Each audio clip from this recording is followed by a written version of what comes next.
And get your fish on. Once again, what's up, Steve Chapman? What is up with you, brother? Not much. Just hopefully we'll have Matt on here soon, but we have some other topics we're going to cover here shortly.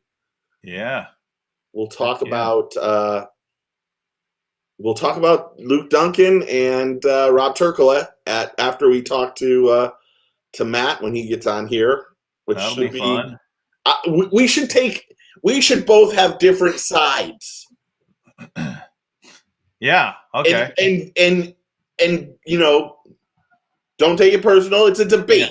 Yeah. Right. There's no winner. Okay. But we should take sides. All right. That sounds fun. I think that would be kind of fun. That would be kind of fun. Oh, and let's just put it out there right now. I see Baitman TV. Dude, we're right behind you. I don't know what the hell was going on. But I don't either. We're there with you. Dude, Baitman. It's all good in the hood, man. Yeah. We disagree with that whole thing. Yeah, that was... We don't even understand it. Head scratcher there. Yeah. High five. Wow. So we'll talk to Matt Herren. Yeah, Matt's supposed to be joining us. Hopefully he does. If not, then we'll just we'll do what we do best. If I can have 20 seconds, I need to say happy birthday to someone. All right. Today is like a brother to me. Literally a brother. Maybe a little bit too close a friend. Might need a little gap between us here and there. But my buddy Patrick Sabile had a birthday today. And I think the world of him, and I'm so happy that he's our friendship, and I'm just happy that he's okay. he's not crazy. But I just want to say happy birthday to him. That's all. Awesome. Happy birthday, Patrick, from everybody. All right. Matt is on. I see him. So let me link him up here. Uh-oh. Wait. Okay, there we go. He disappeared and then he reappeared. I'll give him there he is. How you doing? Man, I'm doing awesome. How are y'all doing tonight? Good, man. It's great to see you. Y'all too. You think that the off season be a leisure time for me, but when you stay gone all these months, my honey-do list is long, boys. You got to catch up after tournament season. Yeah, it's and trust me, the boss has had me hopping too. Yeah, the boss. That's exactly right. That's the boss. Right. So, it's been ages since I've seen you. You know that? It has been. It's been a while. I didn't see you at ICAST this year. Were you there? No. And after what I heard happened there, I'm glad I wasn't. I'm calling it I-COVID, by the way. Yeah. Quentin Capo came down, and Bill Lowen and I had stayed over up on Lake Ontario. Just decided that we didn't want to make the trip for everything going on. And I left, and I'd been there about a week. When Capo got back, he gave the Lowens COVID, and they both about died from it. Yeah, I know. We talked to Bill. I talked to Bill afterwards. It seemed like everybody that wasn't vaccinated came out of there sick. It was pretty crazy, man. Yeah, it was. After all that went down, as sad as I hate to say it, I am officially vaccinated. It got too close to home. I had two really close friends in the last couple of months that's passed away from it. And sorry to hear that. Yeah. We had a good friend, Topwater Johnny, pass away a couple weeks ago.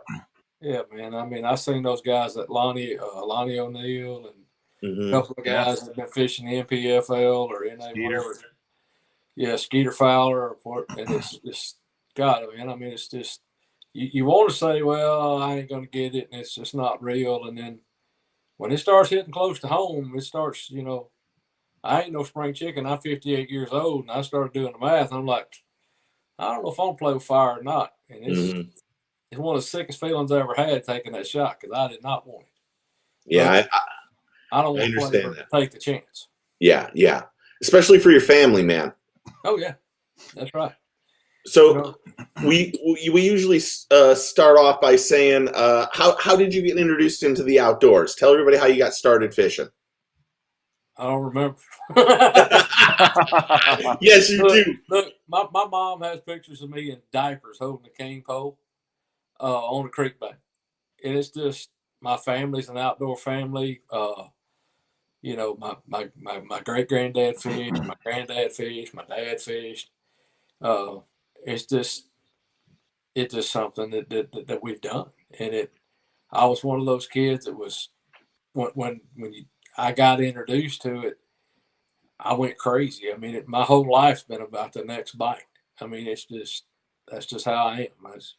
I love it. It's my happy place when I can be standing on a creek bank or on the front deck of a boat.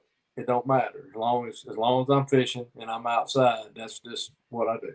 Yeah. I read that you won your first bass tournament at like age 10. I did, and it was kind of a combo deal. It was a kids fishing thing at a private lake. It was actually it's a baseball league. All the baseball teams. Somebody come up with a brainstorm. We'd have a fishing derby, and we'd have a bluegill division and a bass division and whatever. Yeah, yeah. I won my first one at 10 years old. That's pretty Did you get a trophy, or what? Do you still have it? I did get a little trophy, but I don't remember what I did. But that's long, man. That's a long time ago. Yeah, well, it's still cool. Oh yeah, it was cool, you know. And I was telling people a funny story. You know, high school fishing stuff has gone crazy. I had one of my football and wrestling coaches when I was in like junior high, 8th, 9th, 10th grade. His name was Ronnie Page, and Ronnie literally that many years ago, that would have been back in the 70s. He had like 10 or 12 of us there that were athletes and stuff, and he tried to get this going back then. And to see how it's taken off and see the excitement in the kids' faces now, and it's the new opportunities for them. And it's just I think back now, like how close we were to getting it right. It really is crazy when you think about where fishing has come, especially high school stuff, even the college stuff. When you see these younger kids now coming in and making it into the elites, are you shocked by how good they fish at all these places? No, not really. You know, the biggest thing that's changed that fishing is the availability of information. You know, you figure when I was coming up, I had 6 episodes of Bob Cobb and Bassmasters, and there, you know, Bill Dance had his show, and I mean, there just wasn't a lot there. I mean, you had the TNN days, you know, Sunday Evening Network, you know, with all the outdoor broadcasts, but that was it, man. We had like 8 or 10, monthly subscriptions to Bassmaster, or maybe a fishing game magazine, but it wasn't there. I mean, and most of that stuff was so watered down and so generic, you really couldn't put a lot together. And when I come along, it was kind of like you either had to teach yourself or you had to be fortunate enough to know somebody to teach you how, you know, kind of point you in the right direction. Well, now with YouTube and all the information that's out there, I mean, you got guys at my level that are spilling their guts daily on a lot of this stuff. And if a young angler wants to learn, the information's there, and then you couple it up with the advancements in sonar, and they are light years ahead of where I was. Yeah, it's pretty amazing. What that kind of leads me to my question. You are known as a shallow water guy. You are a flipper, a pitcher. You are you're about as skilled as there is on the planet when it comes to that kind of stuff. So how has the whole sonar revolution with all this forward scan and 360 affected you and your fishing career?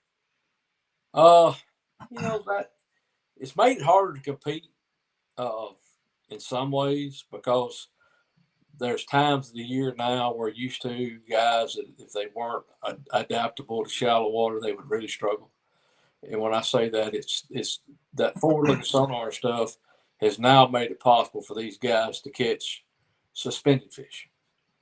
Where used to, you know, if we had a big thermocline in the summertime, water stratified or whatever, I mean, it was a shallow water, grinded out, you know. Well, it's kind of changed all that, but yet in other ways, it's taken a lot of pressure off of some of those shallow fish.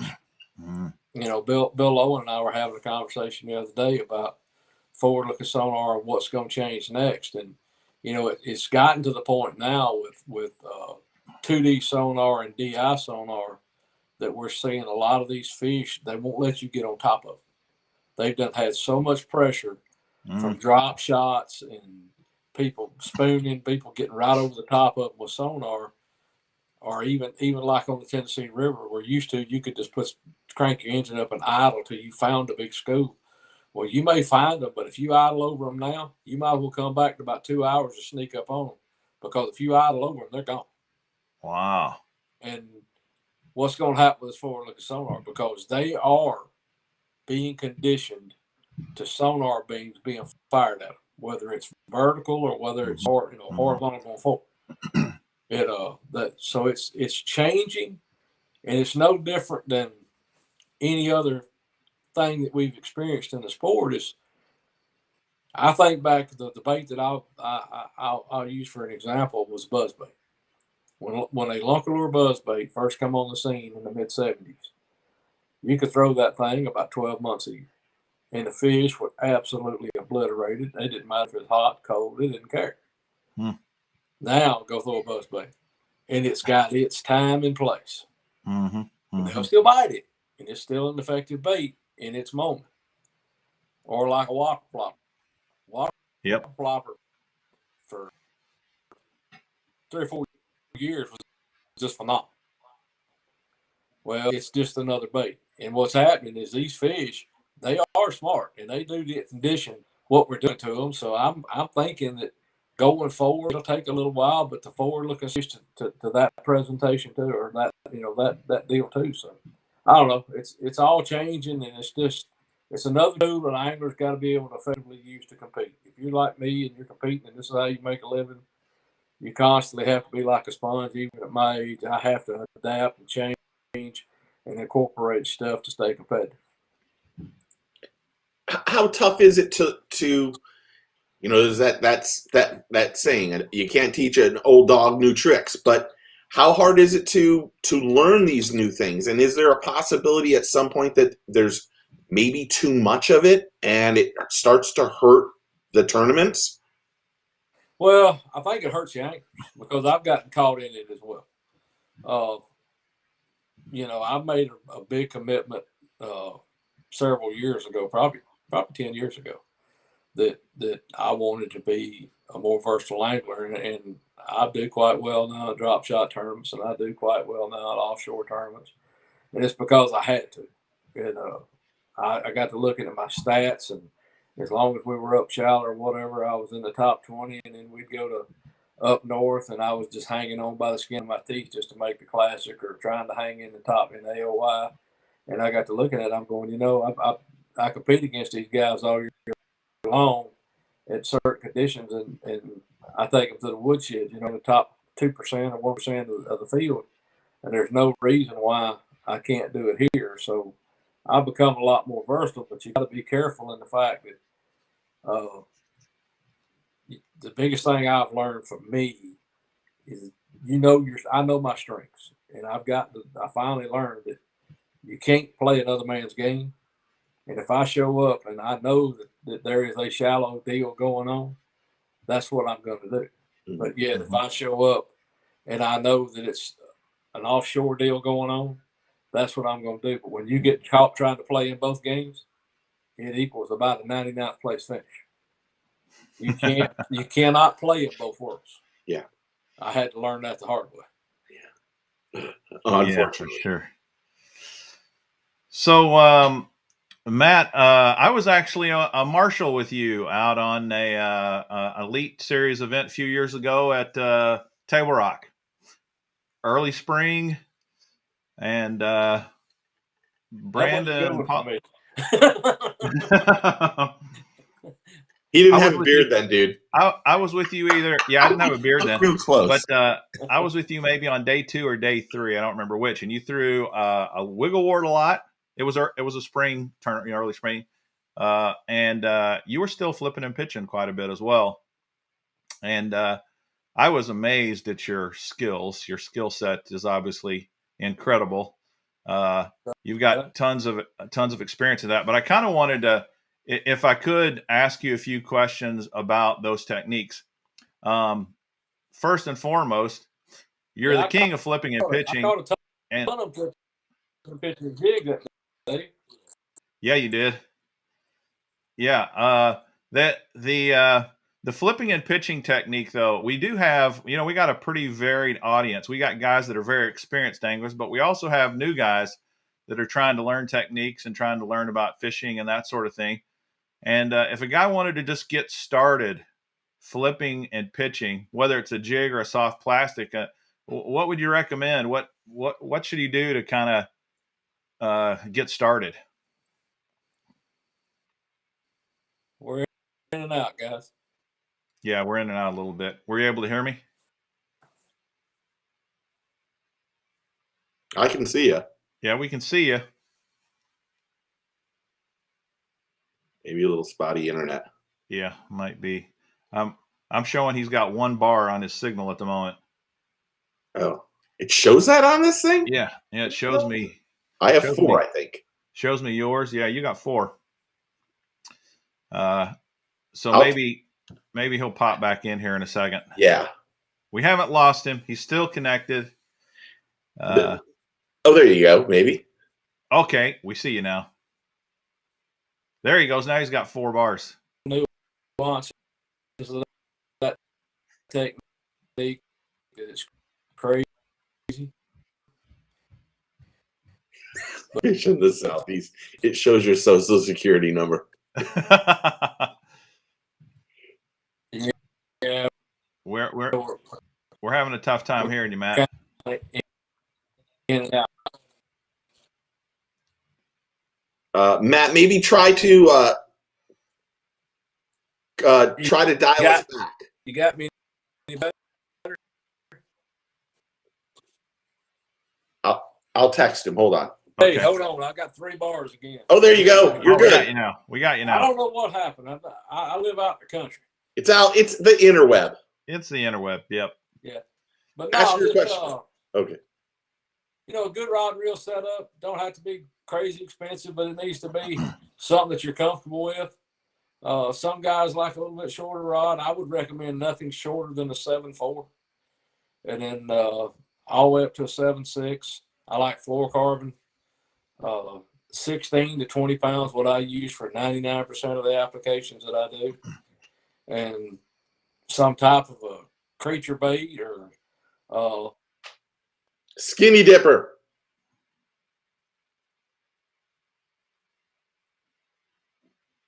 Oh, I don't hear him. I know. I think he had someone call him. We lost your sound, Matt.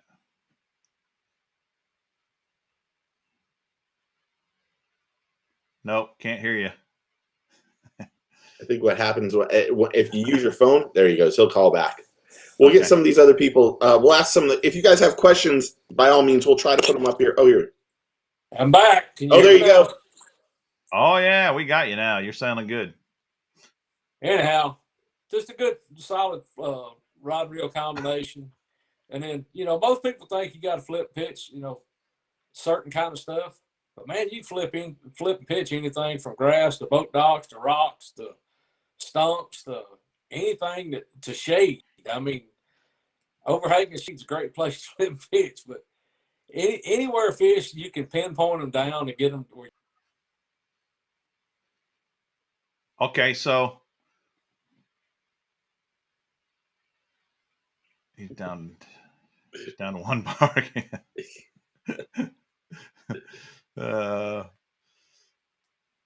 Does Matt peg his weights when flipping? Booster asked. We'll ask him here. That's frustrating for him for sure. Yeah.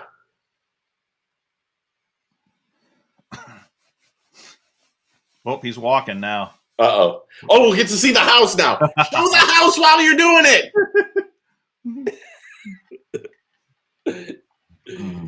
When we had Duke on and I asked him,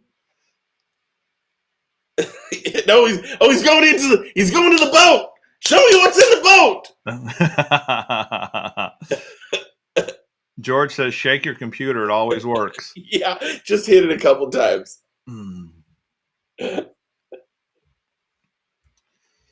Well, hopefully we can reconnect with him there. Yeah. Because we haven't gotten into any of the good stuff yet. Oh, God, yeah. I'm not going to ask that one question that I told you about, though. Yeah, exactly.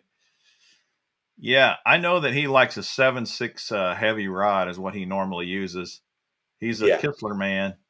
Yeah, he's a Kistler man for sure. All right, you look good. You look good, but we can't hear you. We can't hear you. Are you on mute? Oh, I like the hat. He's got his Dirty Jigs hat on. Oh, yeah, Dirty Jigs hat.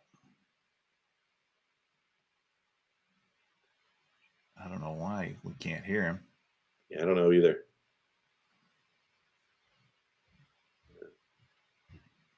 Man, the picture's better than it's been the whole time. The picture's better. Picture's great. We just can't hear you. Yeah, we just can't hear you.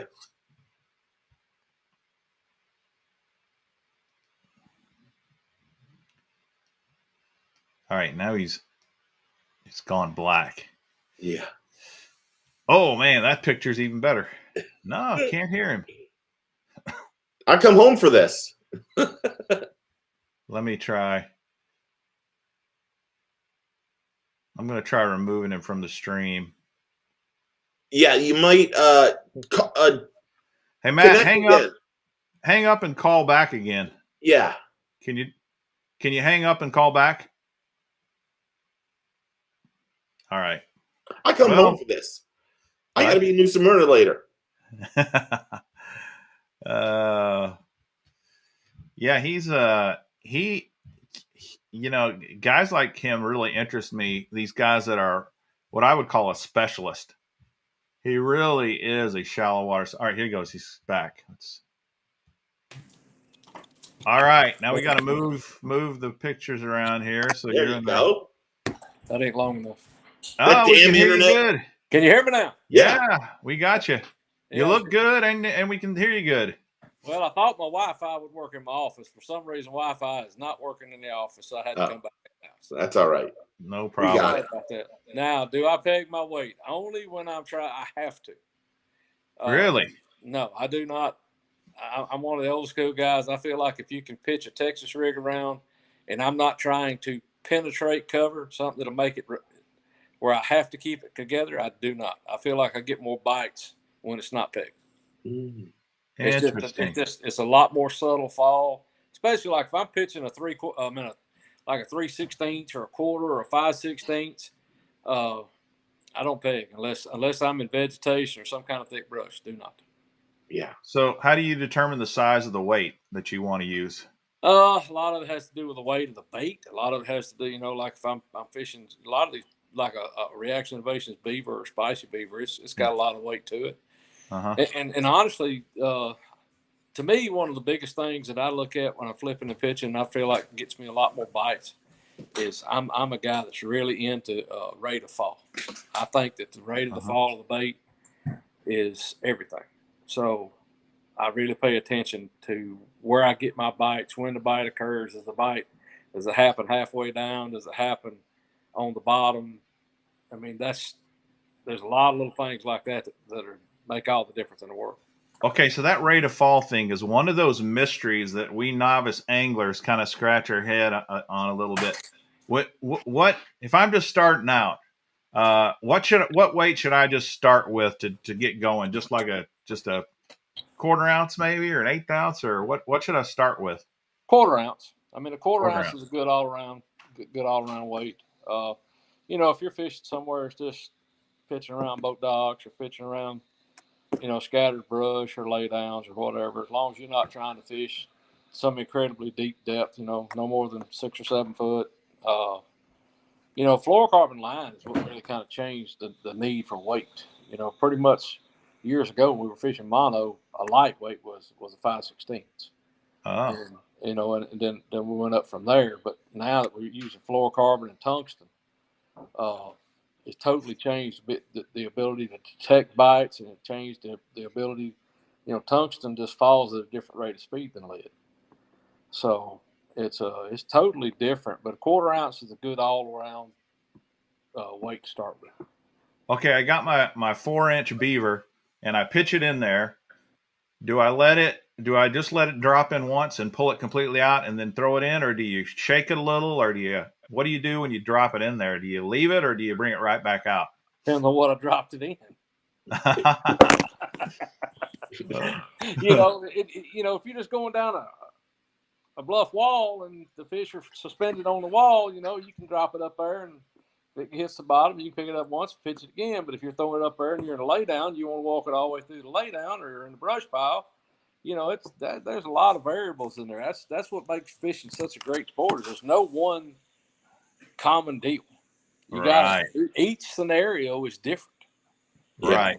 Do you use a straight shank flipping hook, or do you use an EWG? Always. Okay.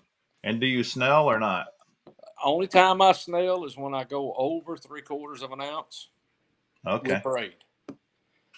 Oh. Anything over 3/4 of an ounce with braid, I'm going to snell. And the biggest reason is there's 2 reasons. Number one, it's a totally different style hook set. You don't want to snap when you're using braid, because you're going to knock fish's mouth open, and that bigger sinker is going to make his mouth come open.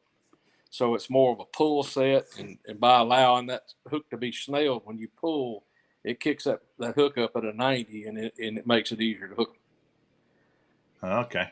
Yeah. So that's one other flipping question here before I turn it over to Steve. How do you keep from backlashing while you're flipping? I've just done it so long. When I get guys in my boat, it kind of fries their mind that I'll haul off with that little 100 bait cast reel and fire it under God knows what, and you just don't think about it. But it's a lot of us having the right rod. A lot of backlashing occurs from the rod, not the reel. Really? It's kind of you want the right tip on the rod for the bait you're throwing, because if you don't feel where the bait is, if you can't tell where in the pendulum that the bait is, you don't know when to release it. So if you got a real stiff rod and a real light bait, and you don't know exactly where it's at in the loading process, when you take it back to unload it, it don't unload right. So it's almost like a golf terminology. You got to know where the head of the club is. Well, fishing, you got to know where the weight of the bait is, and if your rod action's wrong and it's too stiff or too light, you never do get it to unload right, and it's going to lead to backlashes. You're just going to have overruns like crazy. Dude, that's unbelievable information. Yeah. So most guys, I've never heard anybody say that. About this is the sorriest reel I've ever used. And it backlashes like crazy, and I don't know why. Well, most of the time, you might ought to start looking at your rod, because it's either too stiff or too light. What you're trying to do with it. One thing that another thought you triggered in my mind, when I remember buying these really, really stiff rods, because I kept hearing everybody say, you need a broomstick. If you're going to flip and pitch, you need a broomstick so you can really get them out of the cover.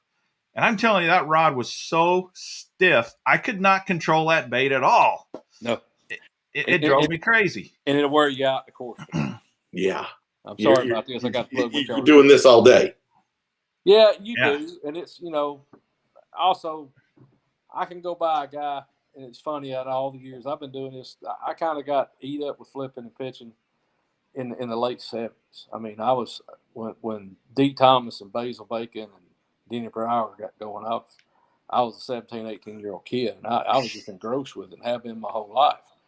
But you watch a guy that totally extends his arm out, because I still like what some people call short lining, where you pull a line in and out and truly flip. Yeah. And you see guys crying with their backs and their elbows. My God, my back's killing me. My God, my arm's killing me. My elbow's killing me.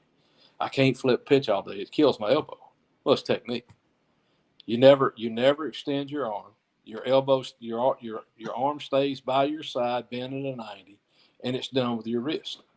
And guys try to use their whole arm, and it absolutely will destroy elbows. It will destroy your back. They get slumped over. They don't stand up straight. And just basically the physicality of it. If they just would get their you wouldn't think posture and form would matter fishing, right? Yeah. If your posture's not right, flipping and pitching all day long, it will absolutely kill you. Do you turn your reel sideways when you flip? I turn it sideways, upside down. Just depends on how I'm trying to get to where I'm trying to get. Gotcha. Yeah, but I mean, most of the time, you know, the back of my hand is to the sky. And, and that allows me to flip to truly, to fold my wrist almost at a 90. And the rod's almost across my body to 45. You just have, it's all in what you get used to. And I mean, I've never, thank God, in all these years, I've never had wrist and elbow troubles. And it's because of I don't put undue stress on it. And the way that my technique is, just like flipping and pitching. How many guys you see make a pitch, wind the bait in, put it in their hand, make another pitch, wind the bait in, put it in their hand. Once I make one pitch going down the bank, I never put that bait in my hand again until I'm done. You just use the old pendulum deal. It never stops. Yeah. It's in and out, and I use the weight of the bait, and it's just a fluid motion steadily going.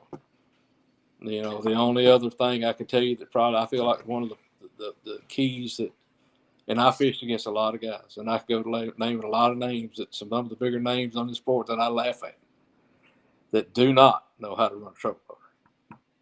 They set that bad boy on about 90, and they burp that thing all the way down the bank. And you'll hear the thrust wash up under the bow of the boat, and then they're off. And the thrust will wash up under the bow of the boat, and they're off. And we'll go down, if we're in a creek, I'll be going down one side, and they're going down another, and I've got mine set on 20%, and I never take my foot off of it. And they're over there doing that. And yet when we get to the back of the creek, I'm there 20 minutes before they got there, and I didn't scare everything in the creek off. I mean, it's boat control and it's posture. That's all it is. And just paying attention to subtle stuff like, where was your bite? I mean, always pay attention. Was the bite on the bottom? Was the bite halfway down? Just every bite is the clue. And once you figure out the clue, it's just a riddle then. You solved it, now go catch it. Okay, we may as well get this question out of the way now anyway. Steve's going to have something he's going to talk to you about quite a bit, so I'll just take a little extra time here. When you're flipping and pitching, I'm actually enjoying this. Does color matter? Yeah, no. I tell you this, I keep about 5 color baits in my boat. 5 colors. But you like that? You like that spicy? The beaver you're using a dark color. We've talked about this. I mean, it's Reaction Innovations has some great colors, by the way. Oh, the best. Oh yeah, but they're for fishermen. Yeah. I guarantee you, if you did a survey on 90% of the guys that do this for a living, we don't have a big enough truck to haul all the colors. Yeah. And for the most part, black and blue or green pumpkin work. Yeah. I'm serious. I'll have all these wild colors, and I'll get a new color, and there's sometimes I've seen it make a difference. But for the most part, when they say go on Derby morning, I got something real stupid basic on there, and I'm the guy that believes it's zip code. It ain't bait, because I done been in the same areas with guys, and everybody's throwing something totally different, catching them, and you're thinking, boy, if I ain't throwing this black and blue color bait right here, they ain't catching one. And at the end of the day, everybody's got them, and everybody's throwing something different. So it was just being around it. So what about spike it? Do you spike your baits a lot or not? I'm a big believer in 2 colors to dye. I use chartreuse and I use orange. So when do you use which? I use chartreuse when I think they're feeding on bluegill, and I like to spike stuff on orange tips when I think they're really feeding on crawfish. Very, very logical. Yeah, I mean, like I said, I'm really dumb. I don't Well, man, that's some great information. I love this kind of stuff, and So do I. you are a master at this, and I really thank you for that information, because it's very educational, it's very informative, it's very interesting to hear from a master how you do something. So thanks a lot, Matt. You're more than welcome, guys. Okay, so here I have we're still have going back and forth because I got some questions. Okay. When you go fishing with the average Joe, and just someone that isn't a pro, what is the most common mistake you see that the average angler makes that they should change right away so that they can catch more fish? To me, the biggest thing that I see difference between a guy that makes a living at it and a guy, let's just say fishing shallow, Me, yeah, okay, is angles. Sounds well, what is angles, right? It's the way that I present a bait to a certain piece of cover, Mm. and the way you effectively cover that. And Rick Clun told me that in 1994. I drew Rick in a B.A.S.S. Invitational that you followed. And at the end of the day, I mean, I was in awe. I'm still in awe of everything he's ever accomplished. And I spend a lot of time around him because we camp in the same campgrounds a lot. But he made a comment to me at the end of the day, and I was getting my stuff out of the boat, and I told him I enjoyed the day, and he had a good day. I'd had a good day, and I said, maybe we'll get to fish together again sometime. He told me, he said, I don't want to fish with you again. I looked at him. I thought it was going to hurt my feelings. He says, I fish with a lot of guys that absolutely do not understand angles and presentations, and you do. And he said, you made it very hard for me to fish today. Because if you got a target, there's only one or two or three angles there. yeah. Well, when we pull up there, if I got one angle, that the possibilities are limited. So that you take a guy like Rick, I took option 2 and 3 away. So that's the biggest thing, is understanding strike zones and where to present your bait. That is the biggest difference. That's number one pet peeve about, if you got a target, you got 90% of the time you got one or two possibilities. And how many times you been fishing with your buddies, and you coming up to a key piece of cover, and there's a fish there, and the wrong cast is made, and you're hung in that, and you booger it. Mm. And there's only so many possibilities a day to get so many bites. Yeah. So if you go to botching them, or if the fish is set up there, I truly believe a lot of the bites we get fishing is because of the reaction bites. Yeah. And if you don't make the right presentation, you just lost that opportunity for that reaction bite. So most of the time, especially if you are truly getting a reaction bite, it's a one cast deal. You mess it up, you just mess the whole deal up. And it makes sense. Yeah, but that's one of the things I see is that, and then the other thing is when we're out there fun fishing, even when I go fun fishing, I can't get it out of me because I'm always about the next bite. I'm always trying to establish a pattern. That's how, I'm always trying to turn one bite into 20 pounds. And when you're fun fishing, I think a lot of times you miss the 2 or 3 signs that the fish gave you to turn a 1 or 2 bite day into a 15 or 20 bite day by just not paying attention. Yeah. There's, with the mapping that's available to us now, like Lake Master and the sonar that we have, you wouldn't believe how many times in the course of a day I'll be struggling and get one bite, and I can take that bite and go through the scenario of he was halfway back in the creek on secondary point, and it was this deep, and I can look at that map card and I can go find other creeks, and all of a sudden that one bite went from one little bitty fish to 20 pounds before you blink your eyeballs. Yeah. And it happens that fast. But that's just the difference in doing it for a living and being off of work and enjoying the day. But yeah, I mean, pay attention to every bite. My thing is always say why. And that was a game my daddy taught me, and that's probably to this day why I'm pretty good at it. Is he always made it a game. We get to catch a fish. You go, why is he here for? Why was he here there? Why was he there? Why was he there? And then that was just always our game, and it kind of translated over into what I do for a living now. Yeah. So, awesome. Matt, the fall fishing, its temperatures are starting to cool down. I know that means we ought to start thinking about breaking out the jig, right?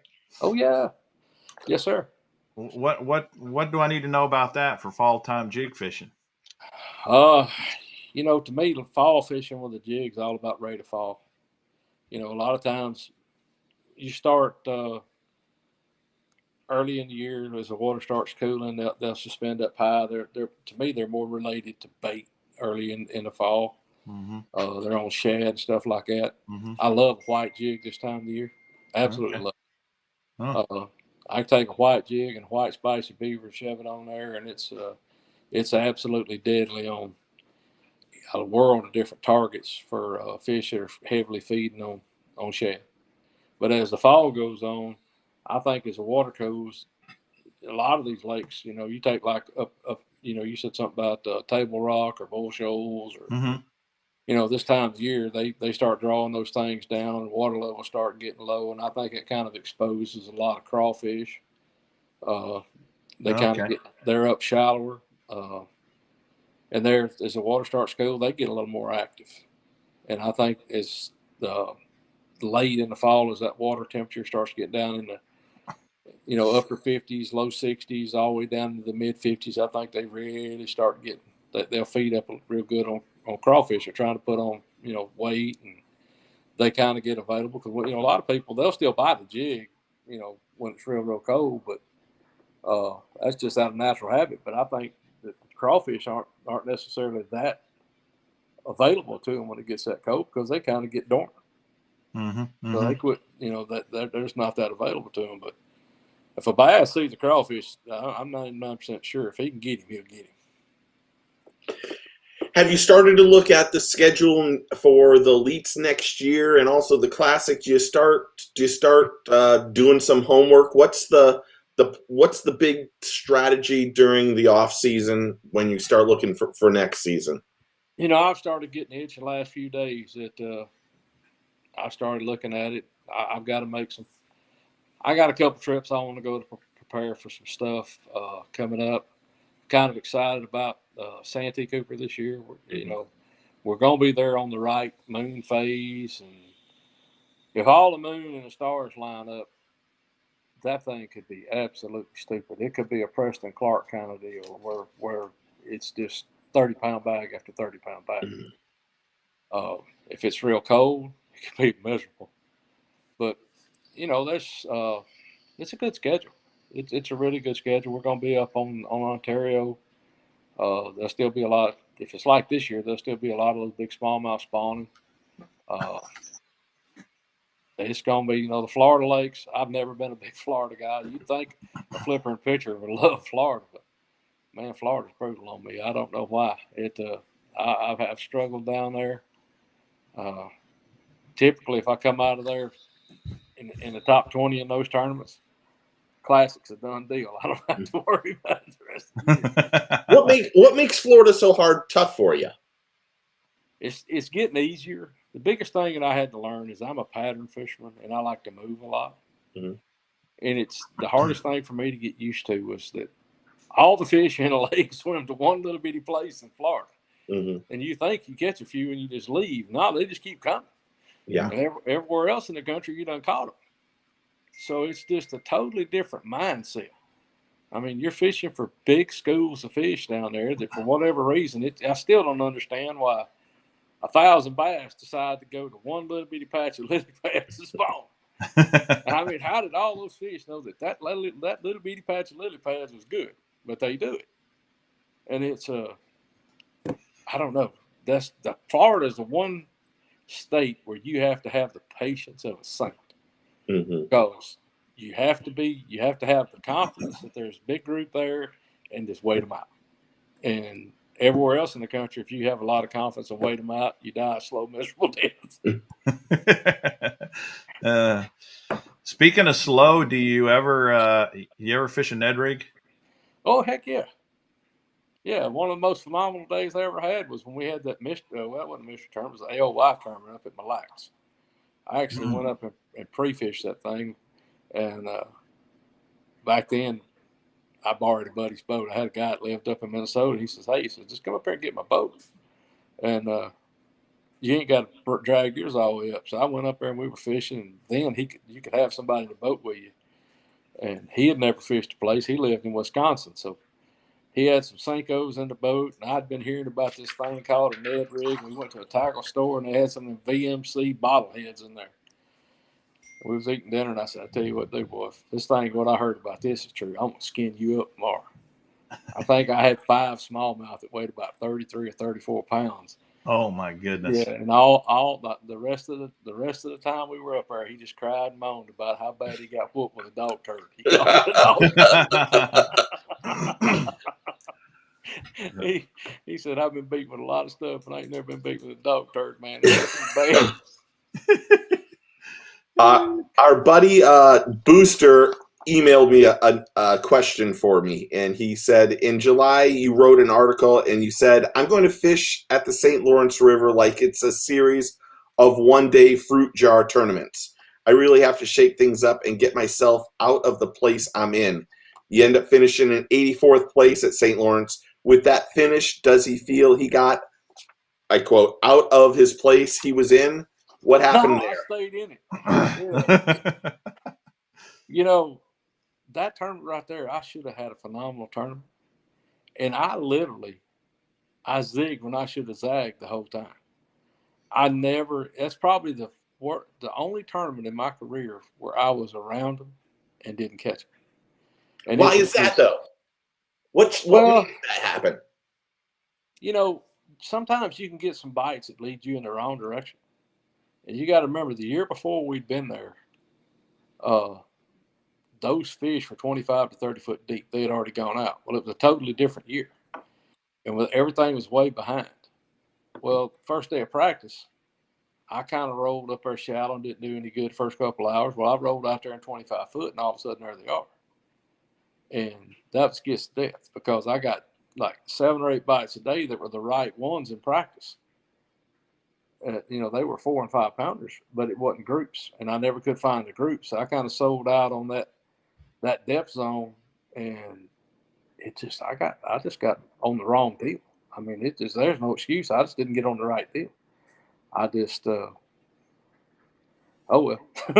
it's almost like knowing a place too well. You kind of go back to the things that you're used to doing in some instances. Well, not just that. I mean, I was probably catching 30 or 40 a day. Really? I got on 3 or 4 big schools of smallmouth, and in practice, those schools I would catch a couple of 2.5, 3 pounders, then I'd catch a 5.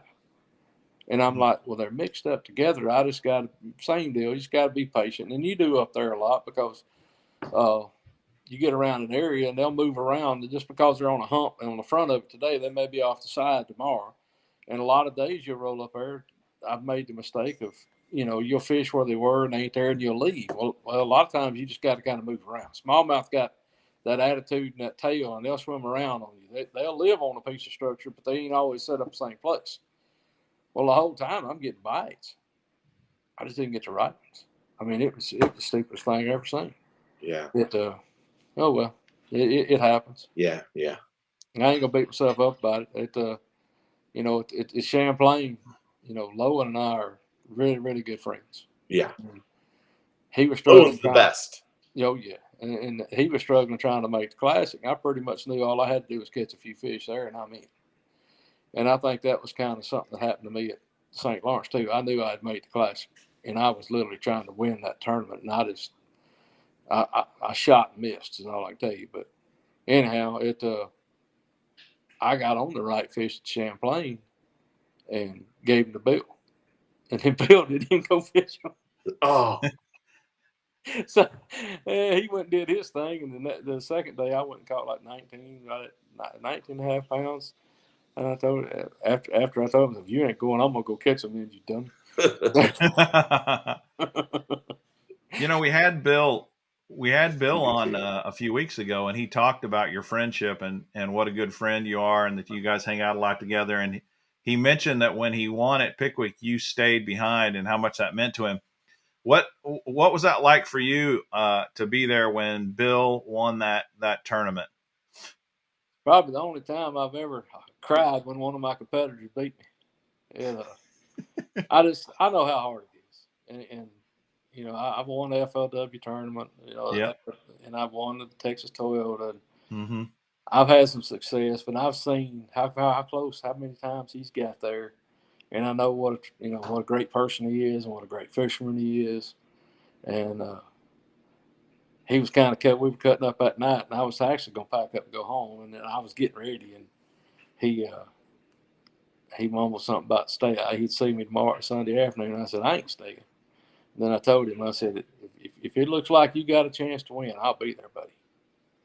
And I sat there and sat there and sat there. I ain't never fussed at Bass Live so much. if he only knew how bad I was like, you need another one, dummy. Shut up. Yeah, but it. So what'd you think when he got that big in there? I was on him worse than that after that, because I think he'd realized he done kind of kicked it in neutral. He thought he'd done won, and I was watching what Brock was doing, and I'm fussing at live, going, man, you need to shut up, go catch another one. This dude's wrecking them. You ain't got it won, and it was pretty cool. I mean, it was to stand backstage, and it was just special, and to have a friend like that. Yeah, it's you know what? I'll tell you a funny story. People think that we work together and we do all this, that, and the other.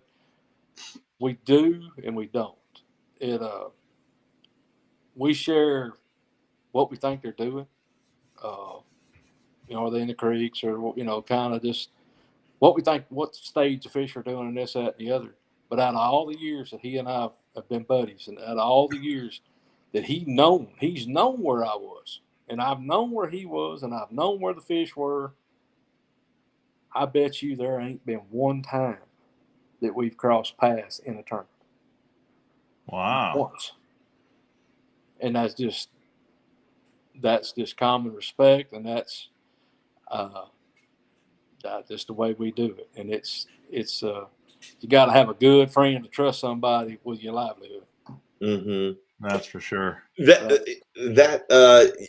can't say anything more about Bill. He's just a genuine good dude. When he was on here, he was the one that said, "Oh, you should get a hold of Matt." And I'm like, "Oh, every time Matt and I talk, I end up doing an interview with you, and then I put the camera down. I'm like, we should talk about this." And then but Bill is just one of the good guys. You talked about Brock. How good is that young man as a fisherman? He's really figured it out. I mean, he really has. He's come into his own this year. I hated to see the heartbreak in his face at Pickwick, and I'm tickled to death for Bill, and I seen that it was devastating to him. I mean, he really thought he had won that tournament, and I went up to him and afterwards, and I put my hand on his shoulder, and I told him, I said, "Buddy, you ain't got nothing to put your head down about it." I said, "You did everything you could do to win this tournament." Yeah. I said, "Bill Lowen caught an 8-pounder," and I said, "You can't do nothing about that." Mm-hmm. Yeah. I said, "You fish clean." I said, you keep doing what you're doing, and you're gonna get yours." Mm-hmm. And that's all. That's all we can do. I mean, just do your job. Don't worry about the rest. And if you catch it, your time will come. Yeah, he's an amazing angler. He is. There's a bunch of young guys that are coming up, man. I mean, the field that I'm fishing against right now, it gets stronger every year, and it's kind of funny that the Elite Series field as it is right now. Before the split, there was a lot of egos, guys, a lot of egos, and a lot of what you call Neanderthals. Yeah. Big heads. And I'm going to tell you right now, I don't miss them at all. And it's just because in the last 3 years, I've stood in bag lines, and I've stood in pre-tournament meetings, and I've stood shoulder to shoulder with these guys. And there's a general goodness about this group. There's a closeness about this group. We compete. We play hard. I mean, we play rough. But it's nice to come in at the end of the day and see smiles and see people that are want to be there, Mm-hmm. and ain't got something negative to say every word that comes out of their mouth. Mm-hmm. Sorry, Mr. Bass, I have to ask you a follow-up. Go right ahead, Steve. What do you think about the guys that, like, I mean, there's like Prosnick coming back? That's wonderful for y'all, in my opinion, because Prosnick's a great angler. But what are your thoughts about the guys who made that decision to leave and were very vocal, and then out of nowhere realized the grass wasn't as green as they thought, and now are made their way back? Do you welcome them back? Sure. I talked to Jacob Prosnick up here at Neely Henry. I live right here, and he was up here last year, and he was really struggling with the idea. You know, Yes. he had made the decision to come back, and I mean, I was just going to pull over. I didn't know if he talked to me or not because he was still fishing. Jacob and I always got along when he was here. Jacob was one of the ones that was what I call one of the good guys. But we always enjoyed talking, and I pulled over and I seen him in the parking lot working on his tackle, getting ready for the tournament. And all of a sudden, I'm sitting there an hour and a half later. He and I had a long talk, and you know, look, everybody's got their reasons for doing everything, and you can't fault a guy that thinks that he's doing something better for himself and his family. Mm-hmm. But unfortunately, this sport is as much driven off of sponsors as it is off of anglers, off of competition. And the media machine that Bass is how we all make a living, because they provide us a great platform to compete, but yet we're able to promote whoever wants to sponsor us, as long as it ain't some god awful off the wall perverted product. Mm-hmm. If you go out and you land a sponsor, you can openly promote that, and if you're angler catching them, they provide the platform, and that's something that no other tournament organization's got. What's going on over there is still a closed door party, just like it's always been. I started my career at FLW, and the reason why I left is because unless it was their sponsor, you couldn't promote it. So how am I going to make a living? If I go out next year and I fish all 9 Elite Series tournaments and I finish in the top 10 in every one of them, but I finish 10th in every one of them, I ain't going to win but $120,000. It's going to cost me $80 to operate next year. So how are you going to make a living without your sponsors? Mm-hmm. And to have sponsors, you have to be able to promote those sponsors, and you have to generate sales for those sponsors. And we ain't Major League Baseball. We're not getting paid millions of dollars to show up and compete. So it's kind of a catch-22. So I don't know what the answer is, but I never doubted for 1 minute. My whole question when that whole deal started splitting up is, have you talked to all these different sponsors? And I kept getting told, oh, yeah, we've talked to them. And I would talk to them, and they said, no, we ain't heard a word. And I opted out. I'm like, no, negative. Not me, boys. Y'all have fun. Yeah. So that was a weird summer. I mean, we were at ICAST, and the media kind of got wind of what was going on, and then it was, who's going where, this and that. And then the split really had an effect on both sides, because it was, you're close with a lot of those guys. But let me ask you this one question. You think about this one for a while. This was told to be the best thing that ever happened to professional fishing, right? It was. Then why do you take, when you could have taken, if you wanted to truly take the sport, why did you take 50% of the anglers and exclude the other 50%? Yeah, it was. Why do you pick and choose? Yeah, the picking and choosing was, you were either, this is going to get me in trouble. Either you were a good friend of Boyd's and you got invited, or, you kind of were, well, you can pay to get in or whatever. And like I said, the ownership, the majority of those guys that are directing that other league single-handedly destroyed the best thing that could have been for fishing, which was the PAA. They had their own personal agendas, and they did not want it to succeed. And when they come up with the MLF platform, they absolutely put a titanic bomb in the PAA. So when you're dealing with egos and agendas like that, it ain't going nowhere. Yeah, I agree. We talked about this for 2 hours one day. Really, I don't need to say a lot about it. I don't have to go over there. I'm never going over there. I'll be retired. I don't care if I had to go fishing tomorrow, and there wasn't no other league, I just quit. I ain't going over. Yeah. I think there's a lot of people that feel that way. I've always been about what was best. The one thing you can always say about me, I want what's best for the anglers. I want the anglers to succeed. And do I think that it could be better for the anglers in all leagues? Yeah, I do. But, we got to come up with some kind of consensus and some kind of workability to see that happen. And it's, everybody says, well, this league's making all this money and this, that, and the other. Well, I would hate to know what it costs to operate bass. My God, man. Yeah. We could. It's probably more. You can imagine what it is. It's probably more than you can imagine. Oh, I couldn't imagine. I mean, I help run a business day to day, and I mean, people don't see all the payrolls, and they don't see all the Social Security taxes and the income taxes and the insurance, and I mean, this goes on and on and on and on and on. And when you see the number of employees and what it costs to put them on the road for the weeks that they're on the road, and and they're like us, they ain't in this deal to not make a profit. Mm-hmm. Because they ain't making a profit, they can't stay in business either. Mm-hmm.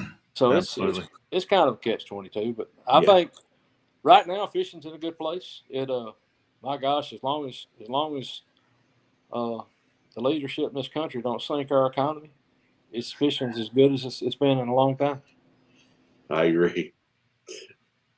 Yeah, it's pretty awesome. One thing I wanted to ask you is I read the old article in Bassmaster a while back, quite a while back now. The old Donnie Barone wrote about you, and he talked about the 10 years worth of notebooks that you lost. And I didn't really want to get into that too much, but what I did want to ask you about, because this fascinates me, the fact that you for so many years have kept these meticulous notes about your fisheries and the way you fish. And I think this is something that so many of us never even think about. And that is taking notes of your fishing. And I was hoping maybe you could share that with us a little bit. When he done that article, he kind of got messed up on it, but it's okay. We had moved, and in the course of moving, we built a new home, and locally around here, I had kept notes after notes after notes. I mean, I could go back to March at Lay Lake for 15 years, and I was, in my younger days, I eat up with it, son. I was notes and detail oriented, and somehow in the move, all that stuff got gone. It was we were throwing stuff away and burning stuff. You know how it is. We've been living in the house 30 years. Yeah. So they were gone, and that's what I was telling him. I said, I feel like part of my soul was gone, and I still jot down notes here and there about certain tournaments, but I'm not near as meticulous as I used to be, simply because if I were fishing bodies of water X, Y, and Z, and I was going to fish in the rest of my life, I would keep notes like water temperatures, time of year, all that kind of stuff, and that's what I did. And you'd start seeing a pattern there about what triggered them. But anymore, where I fish bull shoals now. How many times have we been there in the last 4 times? Recently. 3 or 4 times. And anyway, the point of this deal is I've never caught fish in the same place at bull shows 2 times in a row. Everywhere that we go, We was at Lake Champlain this time. I did not catch any fish at Champlain as many times as I've been there. I caught my fish somewhere totally different than I've ever fished at Champlain. Mm-hmm. It seemed like they changed so much that getting conditioned to fish in the same places is almost like a kiss of death. Mm-hmm. And it's kind of freed me up, quit taking so much notes, and I kind of figured that out. I can go back in now and with bass, I can go back in and look at my angler profile, and I can say, what time of the year was we at St. John's last year? And, you know, and I can say, well, we were there in February, and I can say, well, what was the weather like? And I can go back and look at all the National Weather Service blogs on daily highs and lows.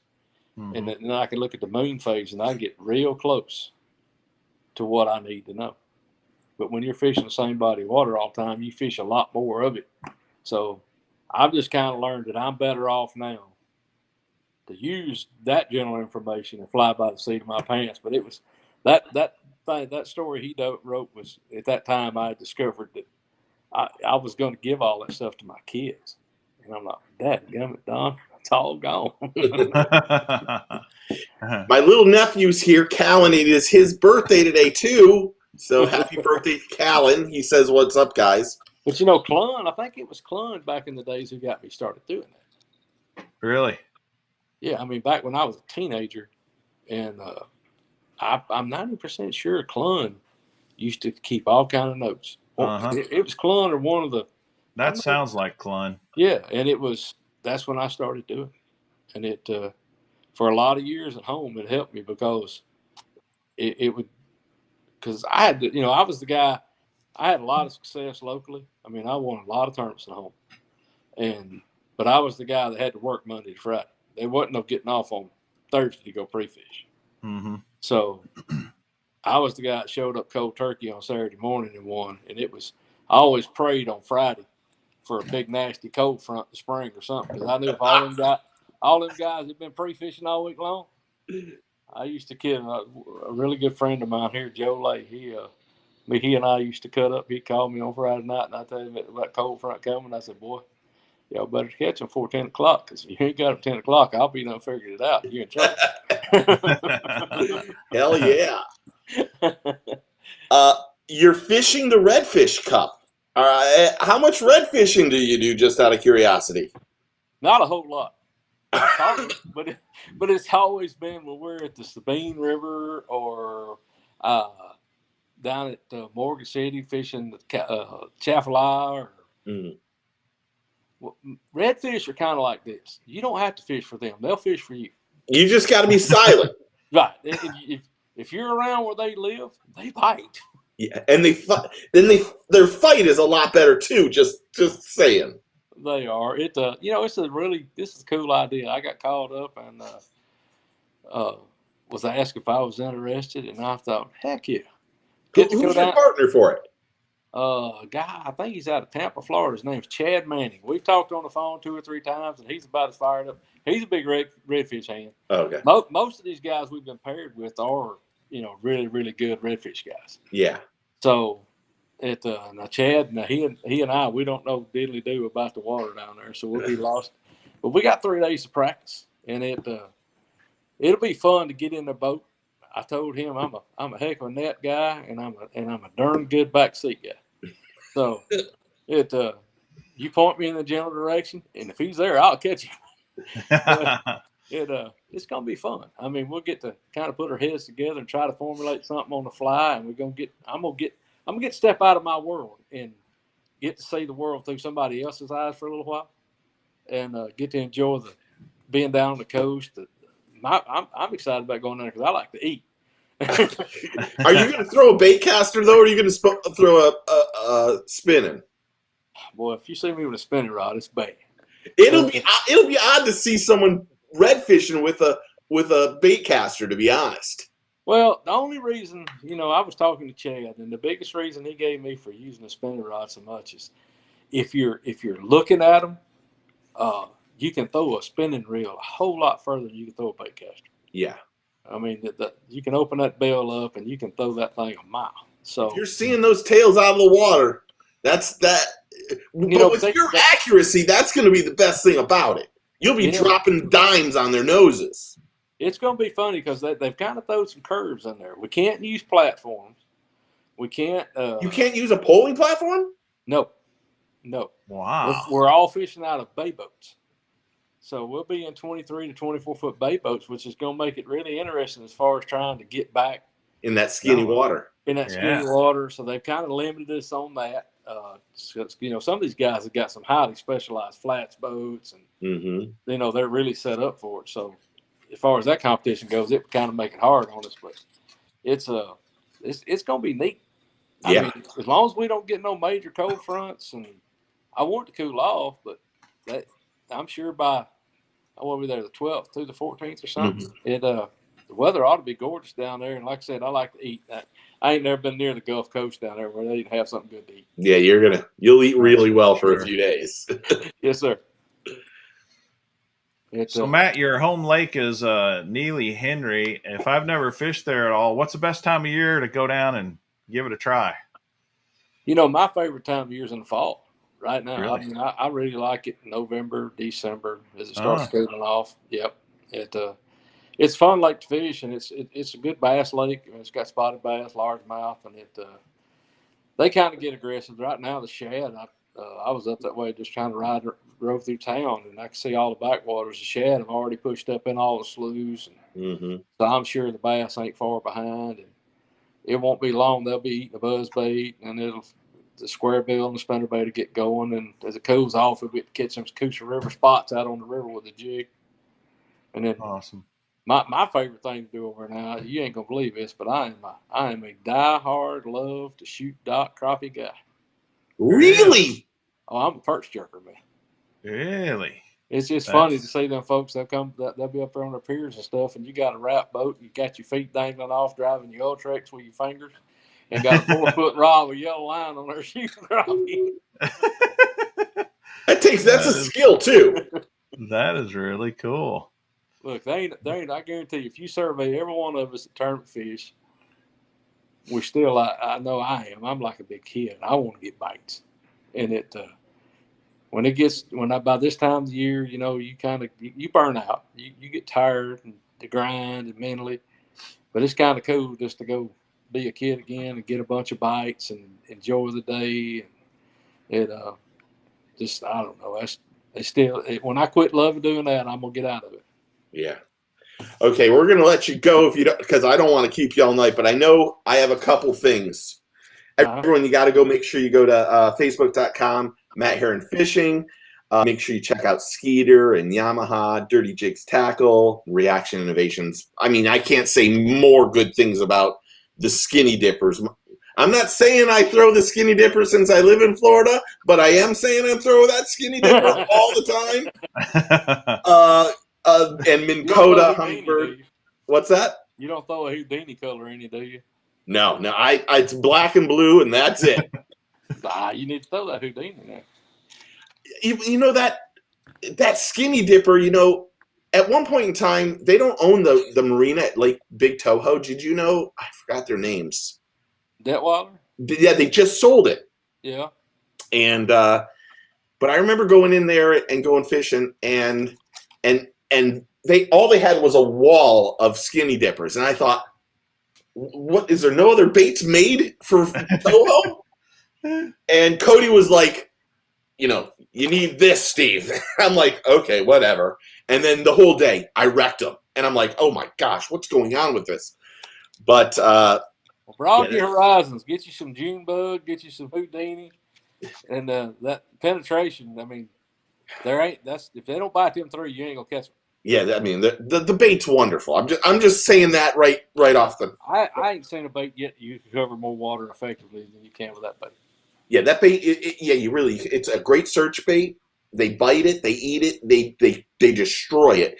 And you want to know the other good thing about it? Now that I'm off topic and I'm not even thinking about it, those baits last. You know, you can catch 5, 6, 10 fish on one bait, which is nice. They don't just tear off after one bite. You're redoing it, which I appreciate. Well, I'm planning on wrecking some redfish with it. I promise you that. Yeah, that's you probably will do well. Okay, Yeah. Minn Kota, Humminbird, Bandit, Kistler Rods, Leak Tungsten, Buck Island.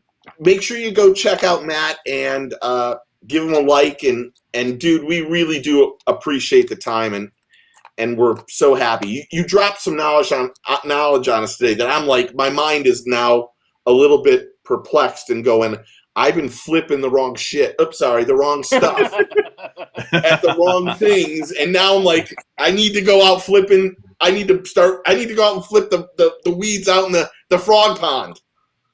I'll tell you a little story before I get off here. When I was down at Lay Lake, that lake used to, and it still is, it's full of water willow. And we got to going, how many of you ever heard of a Shimano brush buster reel, flipping reel? I have not. No.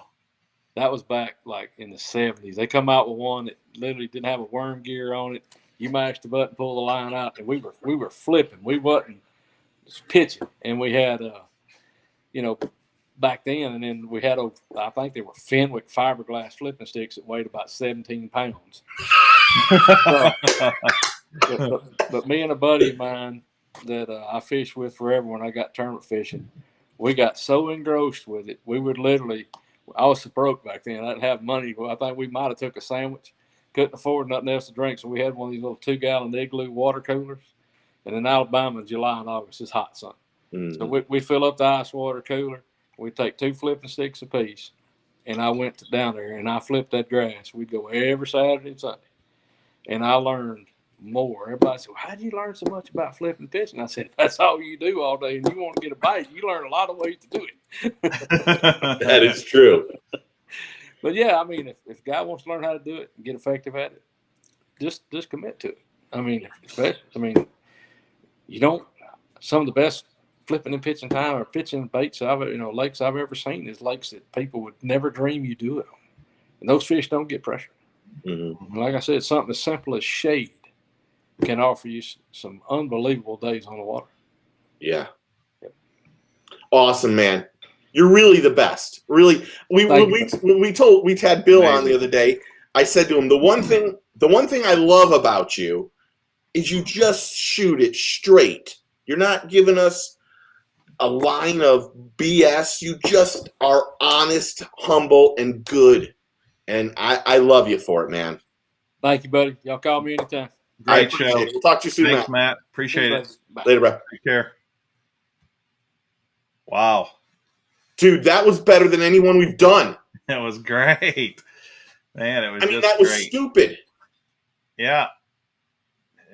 He's awesome, man. He's amazing. We need to have him on again soon. He's got so much knowledge. I mean, if you think about it, we only talked pretty much about one technique. Yes. He doesn't know. He's not just locked into only one technique, by the way.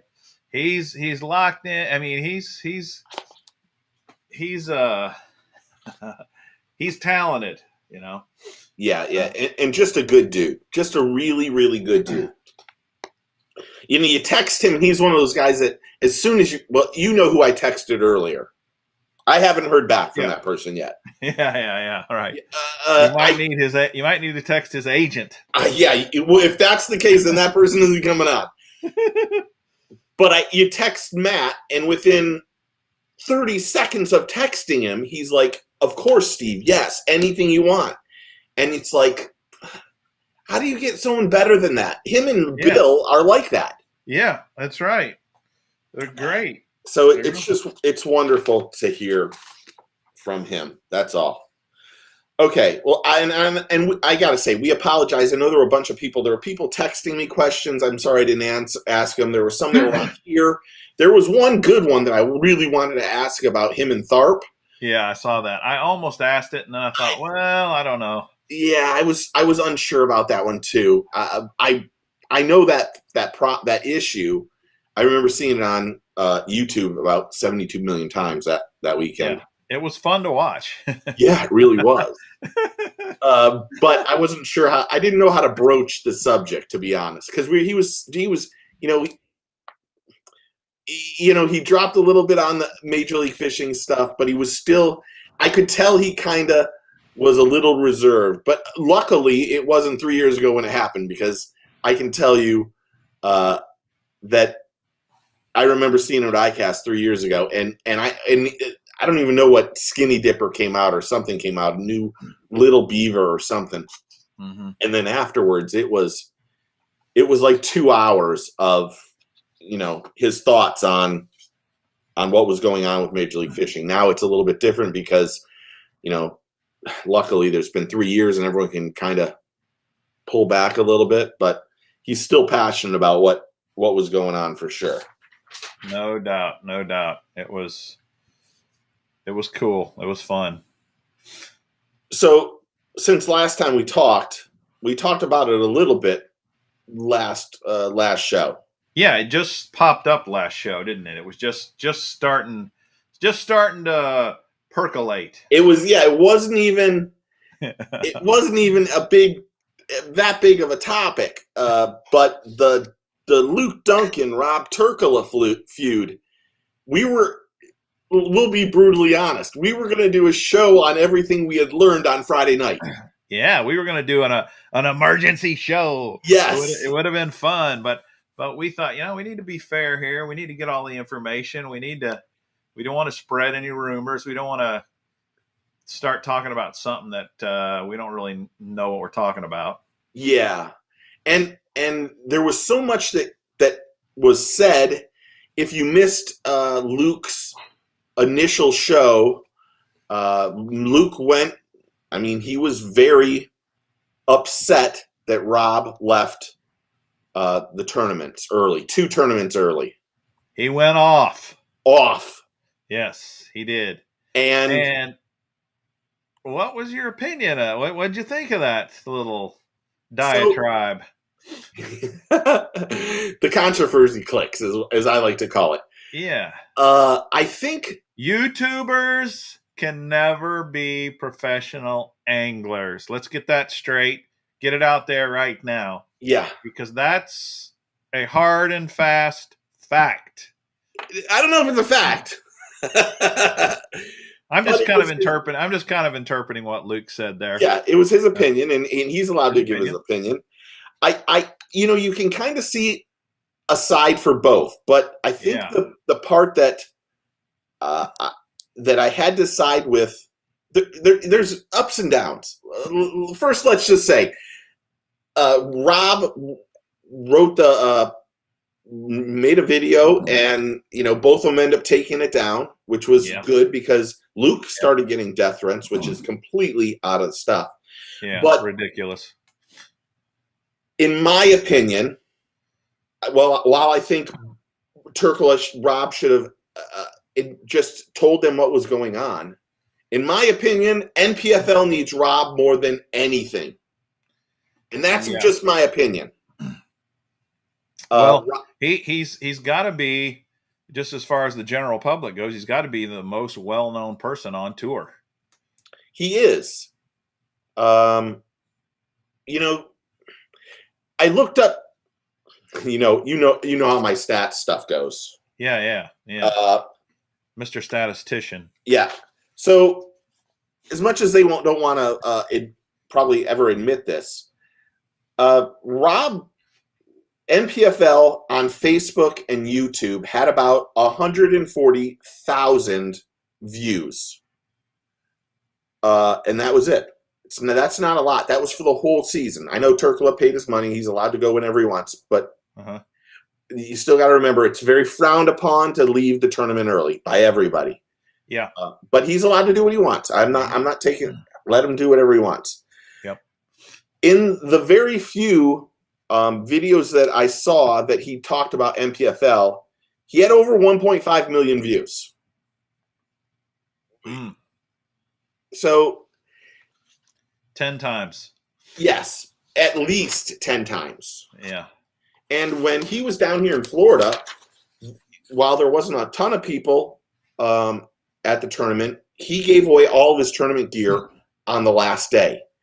And that last day drew in more people than any of the tournaments together.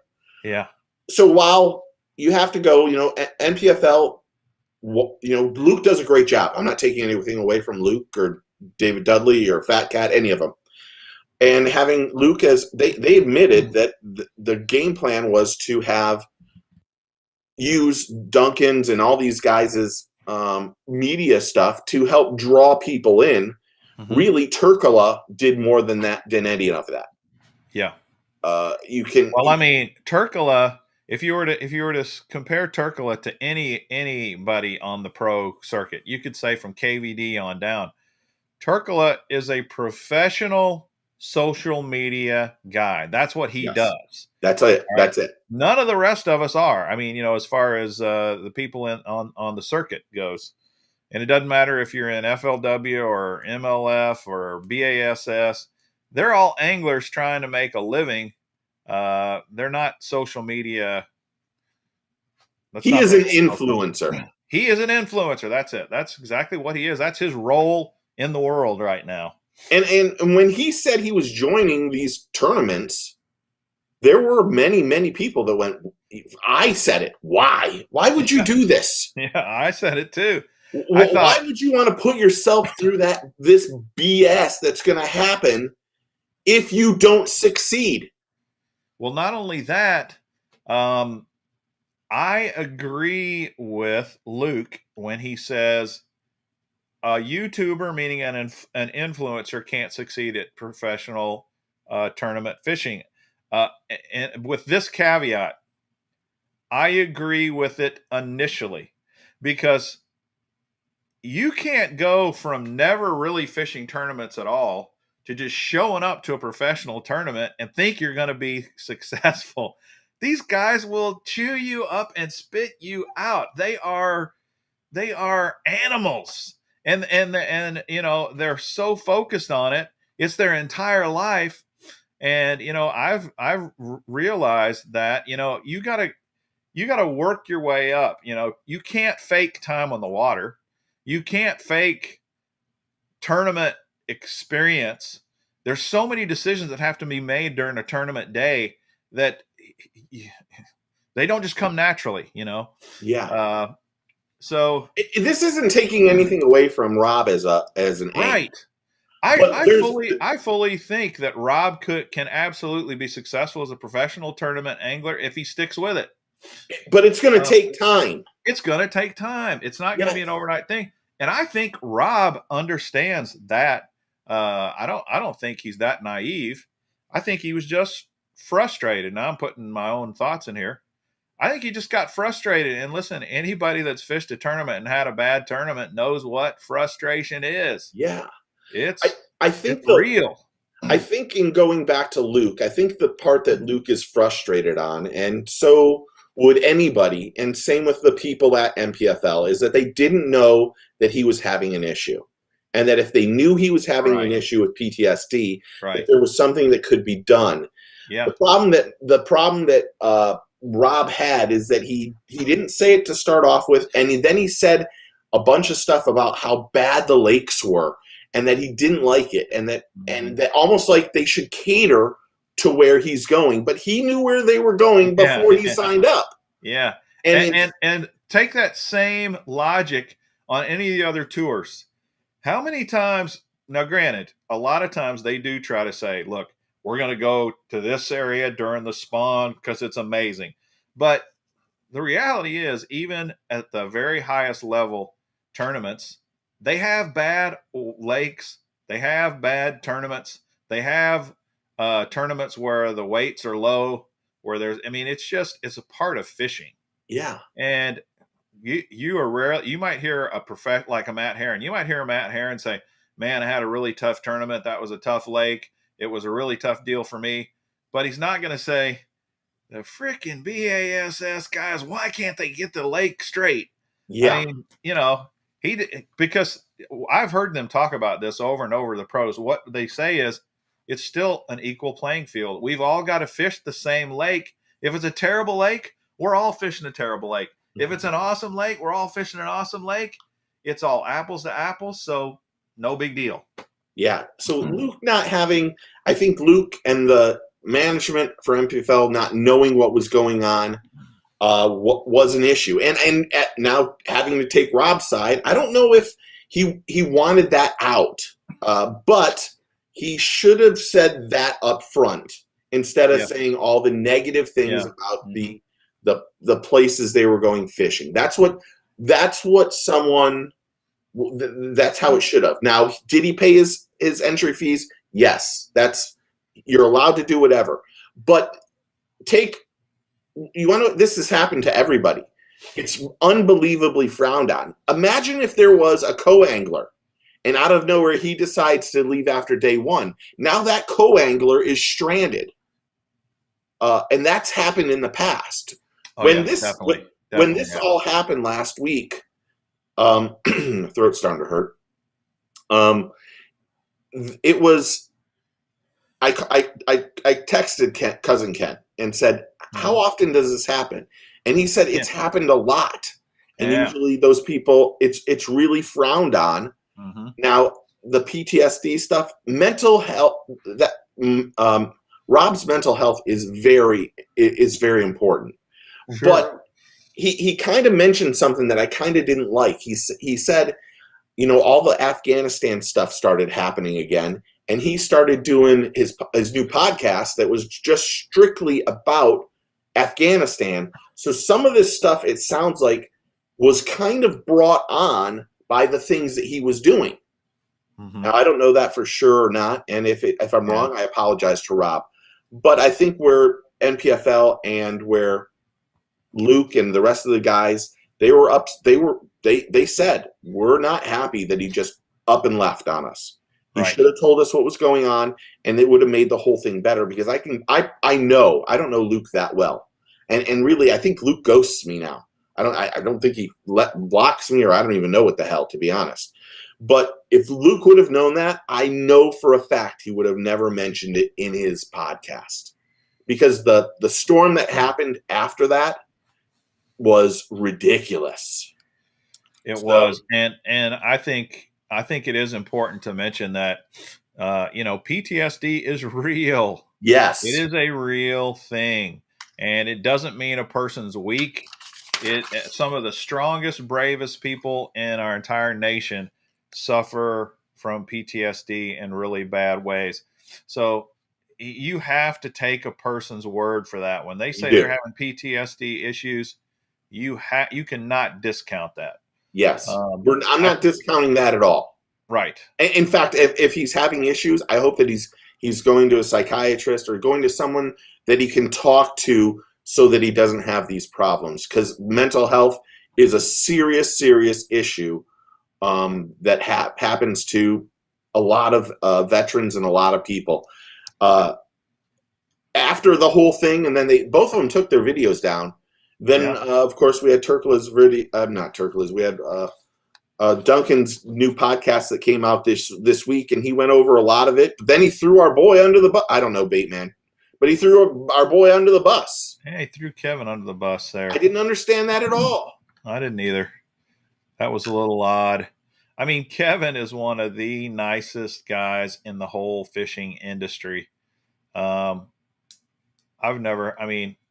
I've seen him make some jokes before, like about Guggen baits and stuff like that. That's pretty darn funny, actually. But I've never seen him do anything offensive. I've never seen him do anything to intentionally harm anyone.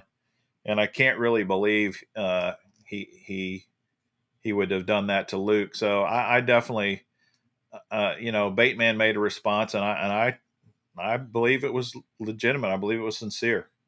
It was funny because in the middle of Bateman's thing, he's like, I know Photoshop, but I don't know it that well. And then I thought to myself, this is naive me. I thought to myself, those memes are made in Photoshop?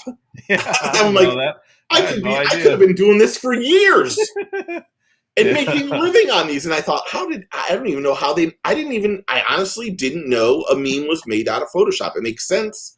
Yeah. But,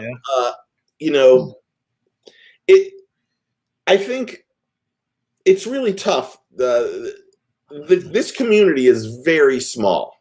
Yeah. Very, very small. Yep. And, you don't. sometimes you need to bite your tongue and just go, I can't say this. Yes, you do. And as tough as it is, you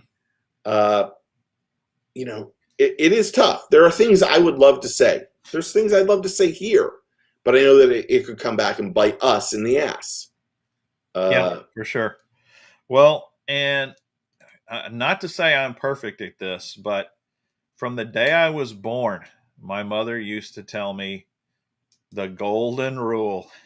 The golden rule. You don't hear many people talk about the golden rule anymore, but it's real simple. Do unto others as you would have others do unto you. That's it. And really, even as a YouTuber, you know, that's kind of something we need. Obviously, we want to talk about issues going on in the fishing community. We want to be involved in that. But we also need to think to ourselves, oh, wait a minute. Before I say this, if the roles were reversed, would I want that person saying that about me? You know, and a lot of times, if you just stop and answer that question, you can be done. You don't have to upset anybody. You don't have to upset your sponsors. You don't have to ruffle any feathers. Because here's one thing. Like I said, there's some points I think that Luke made that were valid. There was definitely points that Rob made that were valid. Yes. But here's the deal. Did it really have to be brought to the world's attention? That's the greatest question of all. It didn't. It didn't even need to be brought out. It really didn't. Just because you're upset because he left doesn't mean that it gives you the right as the face of NPFL to do that. And really, when you're the face of something, you need to look at everything you say and do even more. I mean, when I did the fishing show, he was on here earlier, Boudreaux. I used to get all over him because he would wait till the last minute to get his fishing license. And I would be like, imagine, you know, we did the radio show for 12 years. What if we were out fishing, and now he always had his fishing license, let me just say that. What if we were out fishing and we get pulled over by FWC, and you don't have your fishing license? Imagine the line of bullshit we would have to deal with if it got out that Fishing Florida Radio doesn't even have a fishing license and they're out fishing. Yeah, that's bad PR. It's horrible. And really, the NPFL doesn't need this either. That's where I don't think we'll even. Hopefully, the NPFL didn't get hurt by this whole thing, but I kind of feel like they did, because I'm not saying they didn't do the right thing by sticking by Back and Luke, because I think I don't know. You know, there is this thing we hear all the time, which is any publicity is good publicity. Anytime you can get noticed, it's good. And I don't know if I really agree with that, because I definitely think NPFL and Luke have gotten a lot of attention in the last week. Absolutely. You can't deny that. But is it worth it in the whole scheme of things? You know, is it really worth it? Because now you have all these people that have a bad taste, and in a league that had only 142,000 views, and the guy that they had, one of the arguably the biggest name on the tournament, had 1.5 plus million views. The last thing you want to do is piss off Rob and that audience. Yeah, for sure. And that's something that, you know, the NPFL doesn't need any bad stuff right now. And Grant said, video was, can the Guggen squad compete in pro fishing? Yes. Can they compete? Yes. Will they be good at it? We saw this year they weren't very good at it. I mean, I saw Rob fished. I know, I don't even know his name. One of the other guys did some other tournaments. He didn't do very well.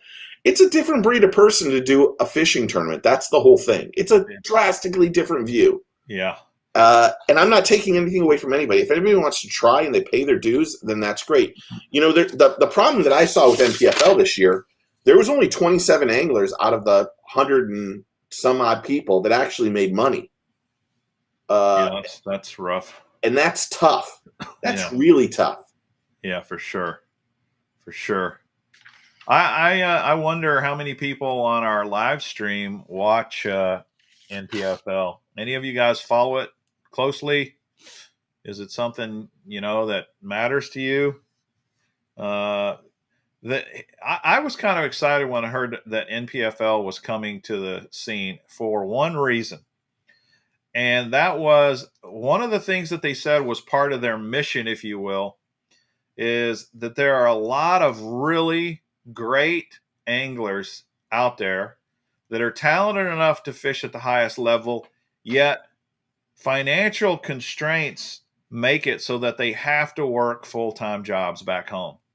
And it's impossible to work a full-time job back home and be a B.A.S.S. or a major league fishing tournament angler. You cannot make it happen. It's just practically impossible. Now, can you own a multi-million-dollar company like Boyd Duckett has done and be a pro angler? Yeah, you can do that.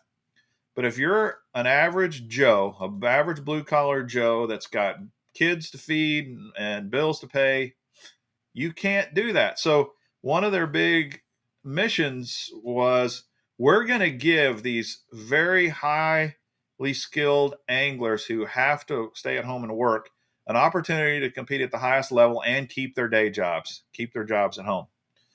And to me, I thought, hey, that's great. This fits a little niche that the highest levels of tournament angling can't accomplish. So that in and of itself, I thought was pretty cool. But I have been kind of surprised at how little the fishing community seems to pay attention to it right now. So Grant said they didn't need to worry why Rob left. They did need to worry why Rob left. It doesn't matter that he paid his salary. Rob was a draw that brought people to their tournaments. Yeah. And while you might not think it's a frown upon everybody, it is a frown upon a league that needed Rob there. They need that publicity. You want to know what? Why didn't the other 80 guys that didn't make money, why did they just not drop off? They all paid their dues too. It's a matter of common respect. You do this, and this is the whole thing. You just don't drop off after the first day. Now the PTSD stuff, that has a different influence. But just because he paid his money doesn't mean that you do that to the tournament or the organization, especially in organizations that's in their first year. They need to, Rob, as much as you might not like it, or anybody, they might not like it, Rob was the biggest draw in that whole tournament. And if he's not there, then they're in trouble. And in order for any tournament organization to succeed, they need the unity and the support of the anglers. That's an important part of it. I'd say, especially in your infancy, in your first few years. If I were them, I'd be tickled to death to have Rob aboard. So anybody would. And I would be distraught if he was leaving early, because I would be thinking, oh, man, we got kids and all kinds of Guggen lovers and people that come to these tournaments just to see Rob, and he's not even here. He's left. Yeah. And it would, all it took was, what was it? And fish in the Southeast. I don't even know what you guys are talking about. Then don't comment. If you don't know, this is part of the industry that's going on right now. That's why the pros hate the Guggens. You want to know why the pros hate the Guggens, Gramps? Is the Guggens did something that no pro angler can even broach the subject. Yes. They not only killed it on YouTube and made millions of dollars on YouTube, then they made their own product and then destroyed it there too. And all these pro anglers are going, you want to know what? I'm a better angler than these guys. Their egos won't allow them to just go, you want to know what those guys did was exceptional. This is something not a lot of people know. The Guggens closed down ICAST 4 years ago. They closed it down. They put on their social media, hey guys, we're about to, I don't even know, it might have been 3 or 4 years ago. We're about to launch a new bait. Come out to ICAST on the water and get your free bait. In other words, come outside. In other words, leave the venue, come outside and see our Guggen products. And they told the public, y'all can come in. And now the public can't come into ICAST. The shitstorm that it caused that year was unbelievable. The show brought in 15,000 people.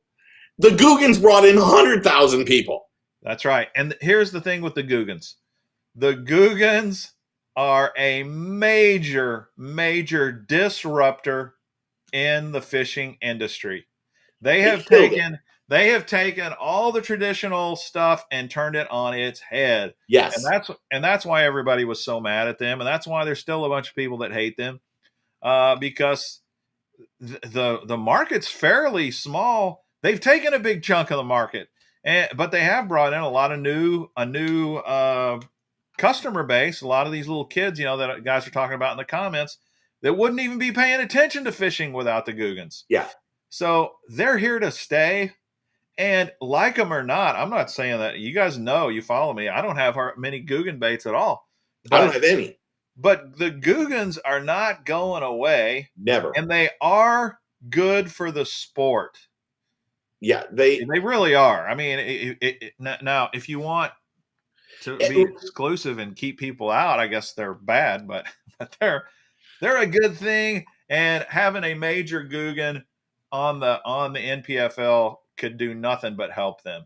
Do you know if Major League Fishing could have told Rob, look, we want you to fish the BPT, do you not think they would have done that? Do you not think that if you would have qualified for the elites, that they wouldn't have been unbelievably happy and made him one of the faces? Absolutely. I mean, NPFL got a diamond in the rough by Rob going to that league.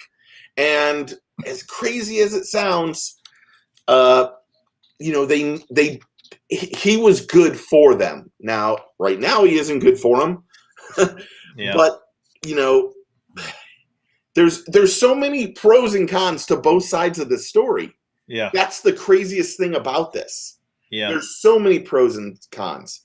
I want to just say, Tom, I know there's a few that might fish NPFL, but I haven't heard anyone specifically from the elite say we're going to go over there. I haven't heard that yet. So I've heard of one on the tell us about cutting open Chinese made crankbaits, please. You're right. Fishing with Gramps, all that's legit. It's true, but you still can't. We can't put our heads in the sand and pretend that the Googans aren't a major force in the industry. They just are. Oh, I mean, there's when they came out with their I don't think their plastics are worth crap. I think they break too much. I don't want anything to do with them. Yeah. And maybe if they changed them, maybe I would. But when they came out with their rods, they made a massive order of their rods. Their rods sold out in 48 hours. Yeah. You couldn't buy one of their rods. Hey, and here's another thing, Steve. You may not like the Googan soft plastics. Jacob Wheeler is winning tournaments fishing with Googan soft plastics. Well, he gets 80,000 of them. I mean, I know he does. I know he does, but it's right there on TV. You can see him throwing it in there and catching them. And I've heard that their plastics tear up a lot really quick. They're not. That's the one problem. As a regular angler, they just break down too fast. But if you got an unlimited supply like Jacob Wheeler, yeah, then it's fine. It's fine. and really, let's just think of that. Not only are they the greatest group of YouTuber people on the planet, but they also support the greatest angler on the planet now. That's right. And they support a lot of anglers. There's a lot of anglers they're sponsoring now. And this is what I'm saying. It's not one or the other. It's intertwined completely now. And so what I'm an old geezer, and I was definitely not on the Googan bandwagon when they first started out, but it's a part of life now, and I've decided I'm going to embrace them. I may not go out and buy a ton of their baits. I might, just like you're talking about the skinny dipper, I like my reaction innovation baits. I'm probably not going to replace them with Guggen baits, but they're still, they are what they are. Gramps said nobody complains to Gary about soft Sinkos. There's a drastic difference in, they admitted, the Guggen guides admitted, we made the stuff too soft. You can't really, see, I have a hard time with this because you can't really defend somebody that when a bluegill bites the toad, that I have to put a new bait on because a bluegill sucked down one of the legs after the first cast. Yeah. Or you have 5 baits and you catch 5 fish and the baits are useless. Even watch their videos. Gramps is just getting me all fired up. You watch some of the videos, every time they get a remote bite or even they set the hook, they have to change their baits because the baits are just too soft. Maybe Rob met with Gary. If he did, great. I'm not taking anything away from that. I'm just saying they're too soft. That's all. Yeah, that's all. Now that I'm all fired up, my throat hurts. I'm tired. I'm nasty now. Here's the other thing. The other thing that I will say about this whole controversy that, well, it's fun to talk about this kind of stuff, but come on, boys and girls, ladies and gentlemen. There is nothing in fishing, even when we have egg on our face and we make the wrong choices, there's nothing that justifies death threats. Yeah, there's nothing that justifies that. Yeah, two wrongs don't make a right. Yes. I mean, and I think, until you walk in a man's shoes, you really don't know all the facts. We still don't know all the facts in regards to Luke. We still don't know all the facts in regards to the NPFL. We still don't know all the facts in regards to Rob. So, but you don't threaten his wife and his kids and everybody else. Exactly. You are a horrible individual that's going straight to hell when you do something like that. Yeah, come on, guys. His wife and kids don't have anything to do with what comes out of his mouth. No. They're married to him. Yes, as his kids. Does that make his wife and his kids bad? No. But to go on and DM his wife and his kids and say horrible things and threaten their lives, you are a shit asshole for doing that. Sorry. Yeah, that's just wrong. Look, boil it back down to why did we all get started in this stuff? Fishing is just fun. It's about having fun. That's all. So, man, if it starts to get into this craziness, man, you need to take a step back and reset and say, hold on a second, man. Why am I doing this? Why am I involved in this? And I think this is one of the disappointments about the fishing industry, and it's true of any sport. Football is backyard football. There's nothing funner than backyard football until you turn it into professional football. And professional football is fun, but man, it's always got to have controversy with it. And it's the same. You start putting money behind fishing, and then someone says, well, that's my livelihood, so I'm going to go knock his block off because we're talking about my livelihood now. And man, it's a shame. So in the last 3 or 4 years, the big controversies have been Major League Fishing, Luke Duncan in Major League Fishing, Luke Duncan and Rob Turcola. The drama that Luke stirs up is astronomical. And I love some of it. I couldn't get enough of it on Monday and Tuesday. But you still have to respect his opinion and everything else. But you also have to you have to continuously say, let's hope that Rob is getting as much help as he can. Absolutely. And let me make sure we say, and I have said this to you, I thank him for his service, and I thank you for the service. That PTSD is nothing. And Luke and Mercer, thank you, Gramps. This is why I love Gramps. Gramps, we need to have a 3-way with Gramps in here at some point. Yeah, we ought to. Yeah. But yeah, it seems, you get in these podcasts, and really I could stir it up too if I really wanted to. There's so many things that I know. But you know, at some point in time, you just go, okay. I mean, I talk to certain guys every week, but if I said everything that they told me, man, we would. The shitstorm would be bad for us, man. For sure. And Herb said, without YouTube, there would be no Googans. You're right. That is absolutely right. Hey, congratulations, Caro. She caught her first fish ever on a wacky rig. Nice. First wacky rig fish. Man, your world's gonna change. That's fun stuff. That is fun. Yeah. That person that, don't say his name, that person confirmed for 2 weeks. Oh, great. Just now. Awesome. He who cannot be named.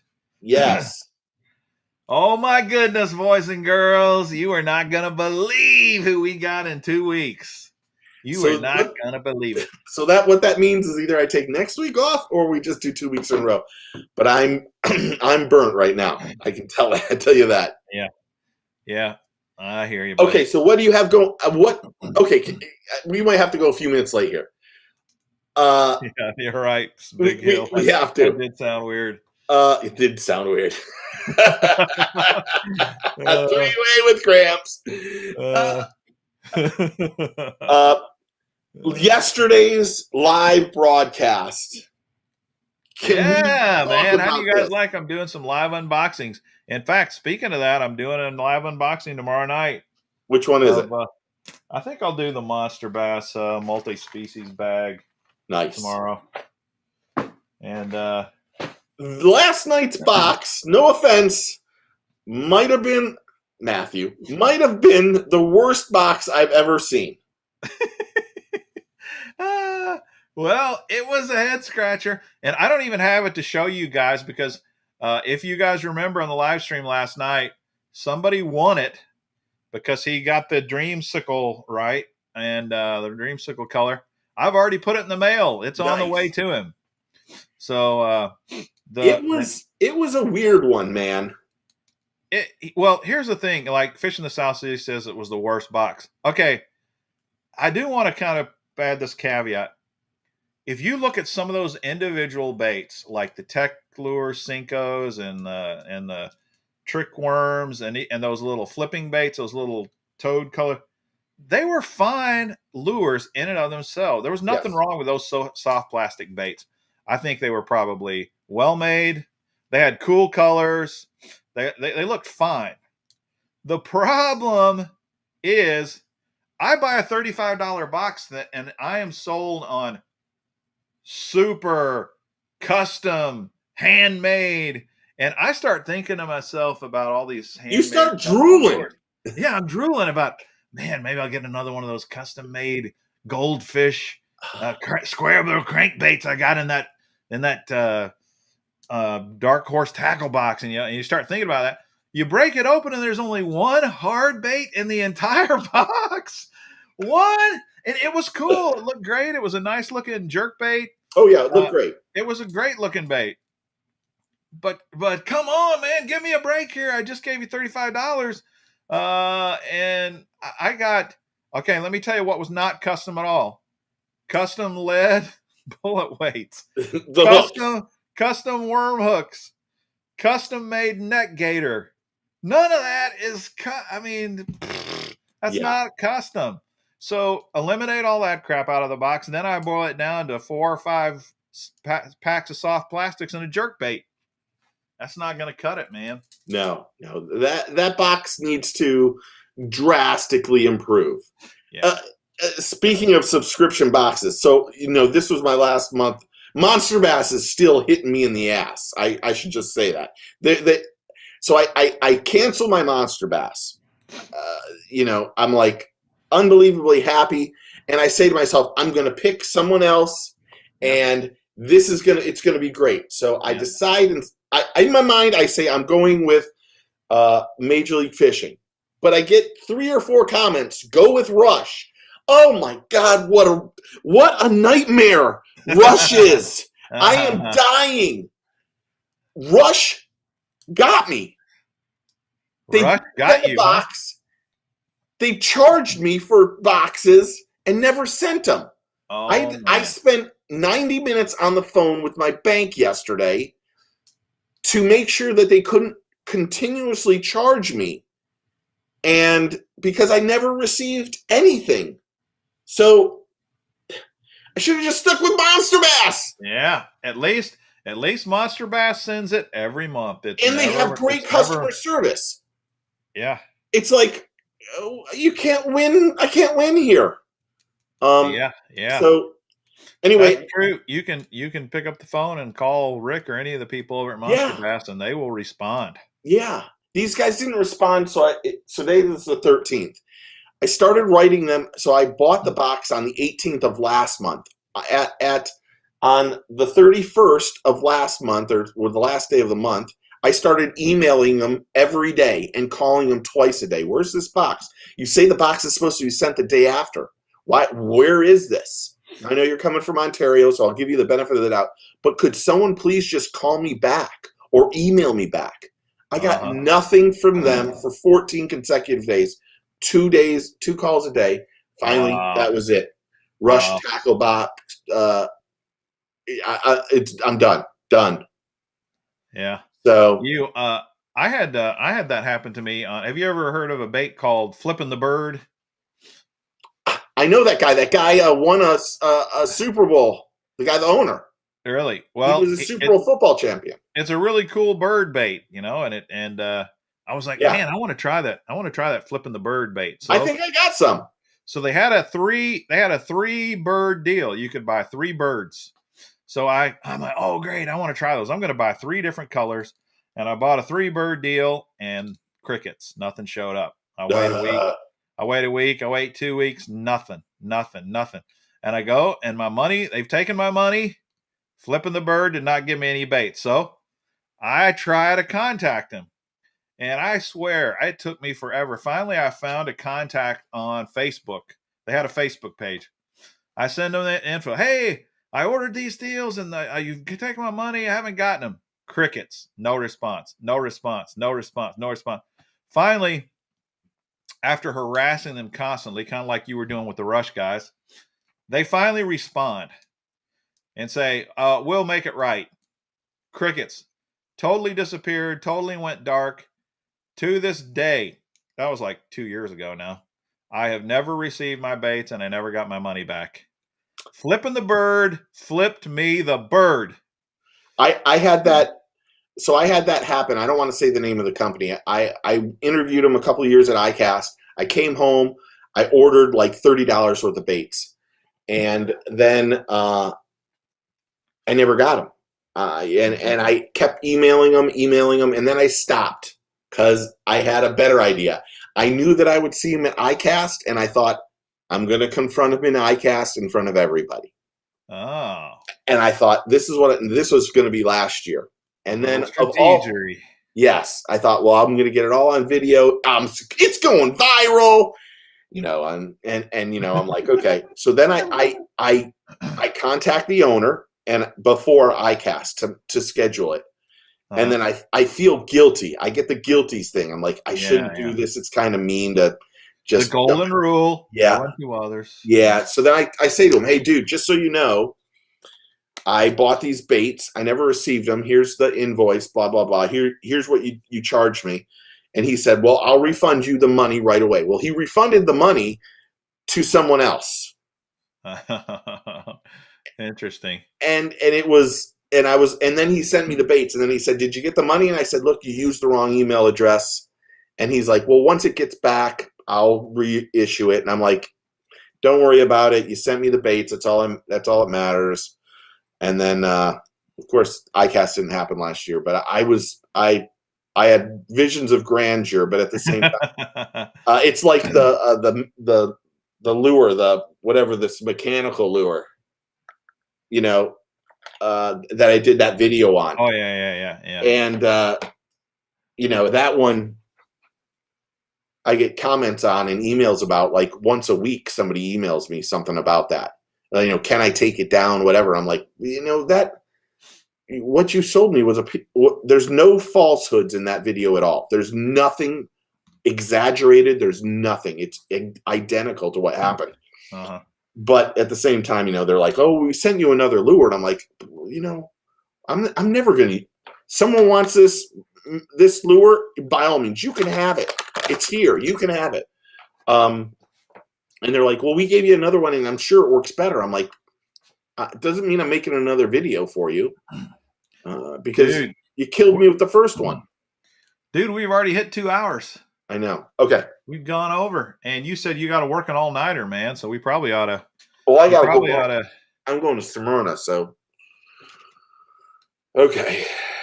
Well, just out of curiosity, what do you have going on? What videos going up this week? You got the unboxing. What else? Yeah, I'm doing 3 unboxings. I'm going to do Monster Bass. I'm going to do Mystery Tackle Box. All live? Yeah, I'm going to do all lives. Champions Club. I'm going to do them like 3 nights in a row, and then I'm gonna do my regular Sunday night live stream. Awesome. I'll be there at that for sure. We should mention we're gonna try to go an hour earlier starting next week. We need to tell people that. Yes, go ahead. We are having an official time change. The Mr. Bass and Get Your Fish On show will no longer be at 8 p.m. Central, 9 p.m. Eastern. It will be an hour earlier. Yes. 7 p.m. Central, 8 p.m. Eastern. And yes. you may ask, why are we changing? Well, because we like to change. And this goes on a little late for East Coast people. It is a little late for the East Coast, and that's why we're doing it. Yeah. And the reason we started so late to begin with is that Steve has a very busy schedule with his son and swimming and that kind of stuff. So he is sacrificing. He is giving himself really literally only like 15 minutes to get done with swimming and get here for the show. Yes. So we're hoping it'll all work. What we're really going to do is we're hoping that Sonia picks up Thomas on Wednesdays. Yeah. Well, I'll let you two deal with that. I'm not going to get into that. No, you got to call her later. You got to call her tomorrow. She of all things, she got in another car accident today. What? Is she all right? She's a horrible driver. The worst driver ever. Oh no, we're gonna have to cut this out of the video. Okay. All right. I'll be on. I'm heading to the beach, so to get out of the house. Sounds good. Steve needs a weekly show called Fishing Dirt. Dude, Gramps, the things the people that call me to tell me stories are astronomical. I'm not lying. But the one we have in 2 weeks doesn't call me. Yeah. Let's hope that everything holds steady for our show 2 weeks from now. You guys are going to you're going to love it. Yes. You're going to love it. It's going to be awesome. It'll be a good one. I'm going to call someone else for next week. Yeah, we need to call someone else for next week. We'll get someone in. Or who knows, we might just do our own. We're pretty good just ourselves. I mean, to tell you the truth, well, I better not go there. Yeah, let's face it, the Matt Herrens of the world are way better than we are. But Matt Herren was good. We're not bad. I mean, we can chatter. We can talk. We can keep the conversation rolling. Yeah. For whatever that's worth. I mean, you get what you pay for. So, and since nobody gave us any money tonight, that's about what this thing's worth. Yeah. Thanks for joining us, folks. Yes. We appreciate the support. We're not asking for your money. Just hit the thumbs up. But we won't turn it that way. Hit that thumbs up. Like, comment, share, do all those fun things. And we will see you guys next week. Close us out, Steve. Remember, take a kid fishing, get your fish on, and happy fishing. Later, guys.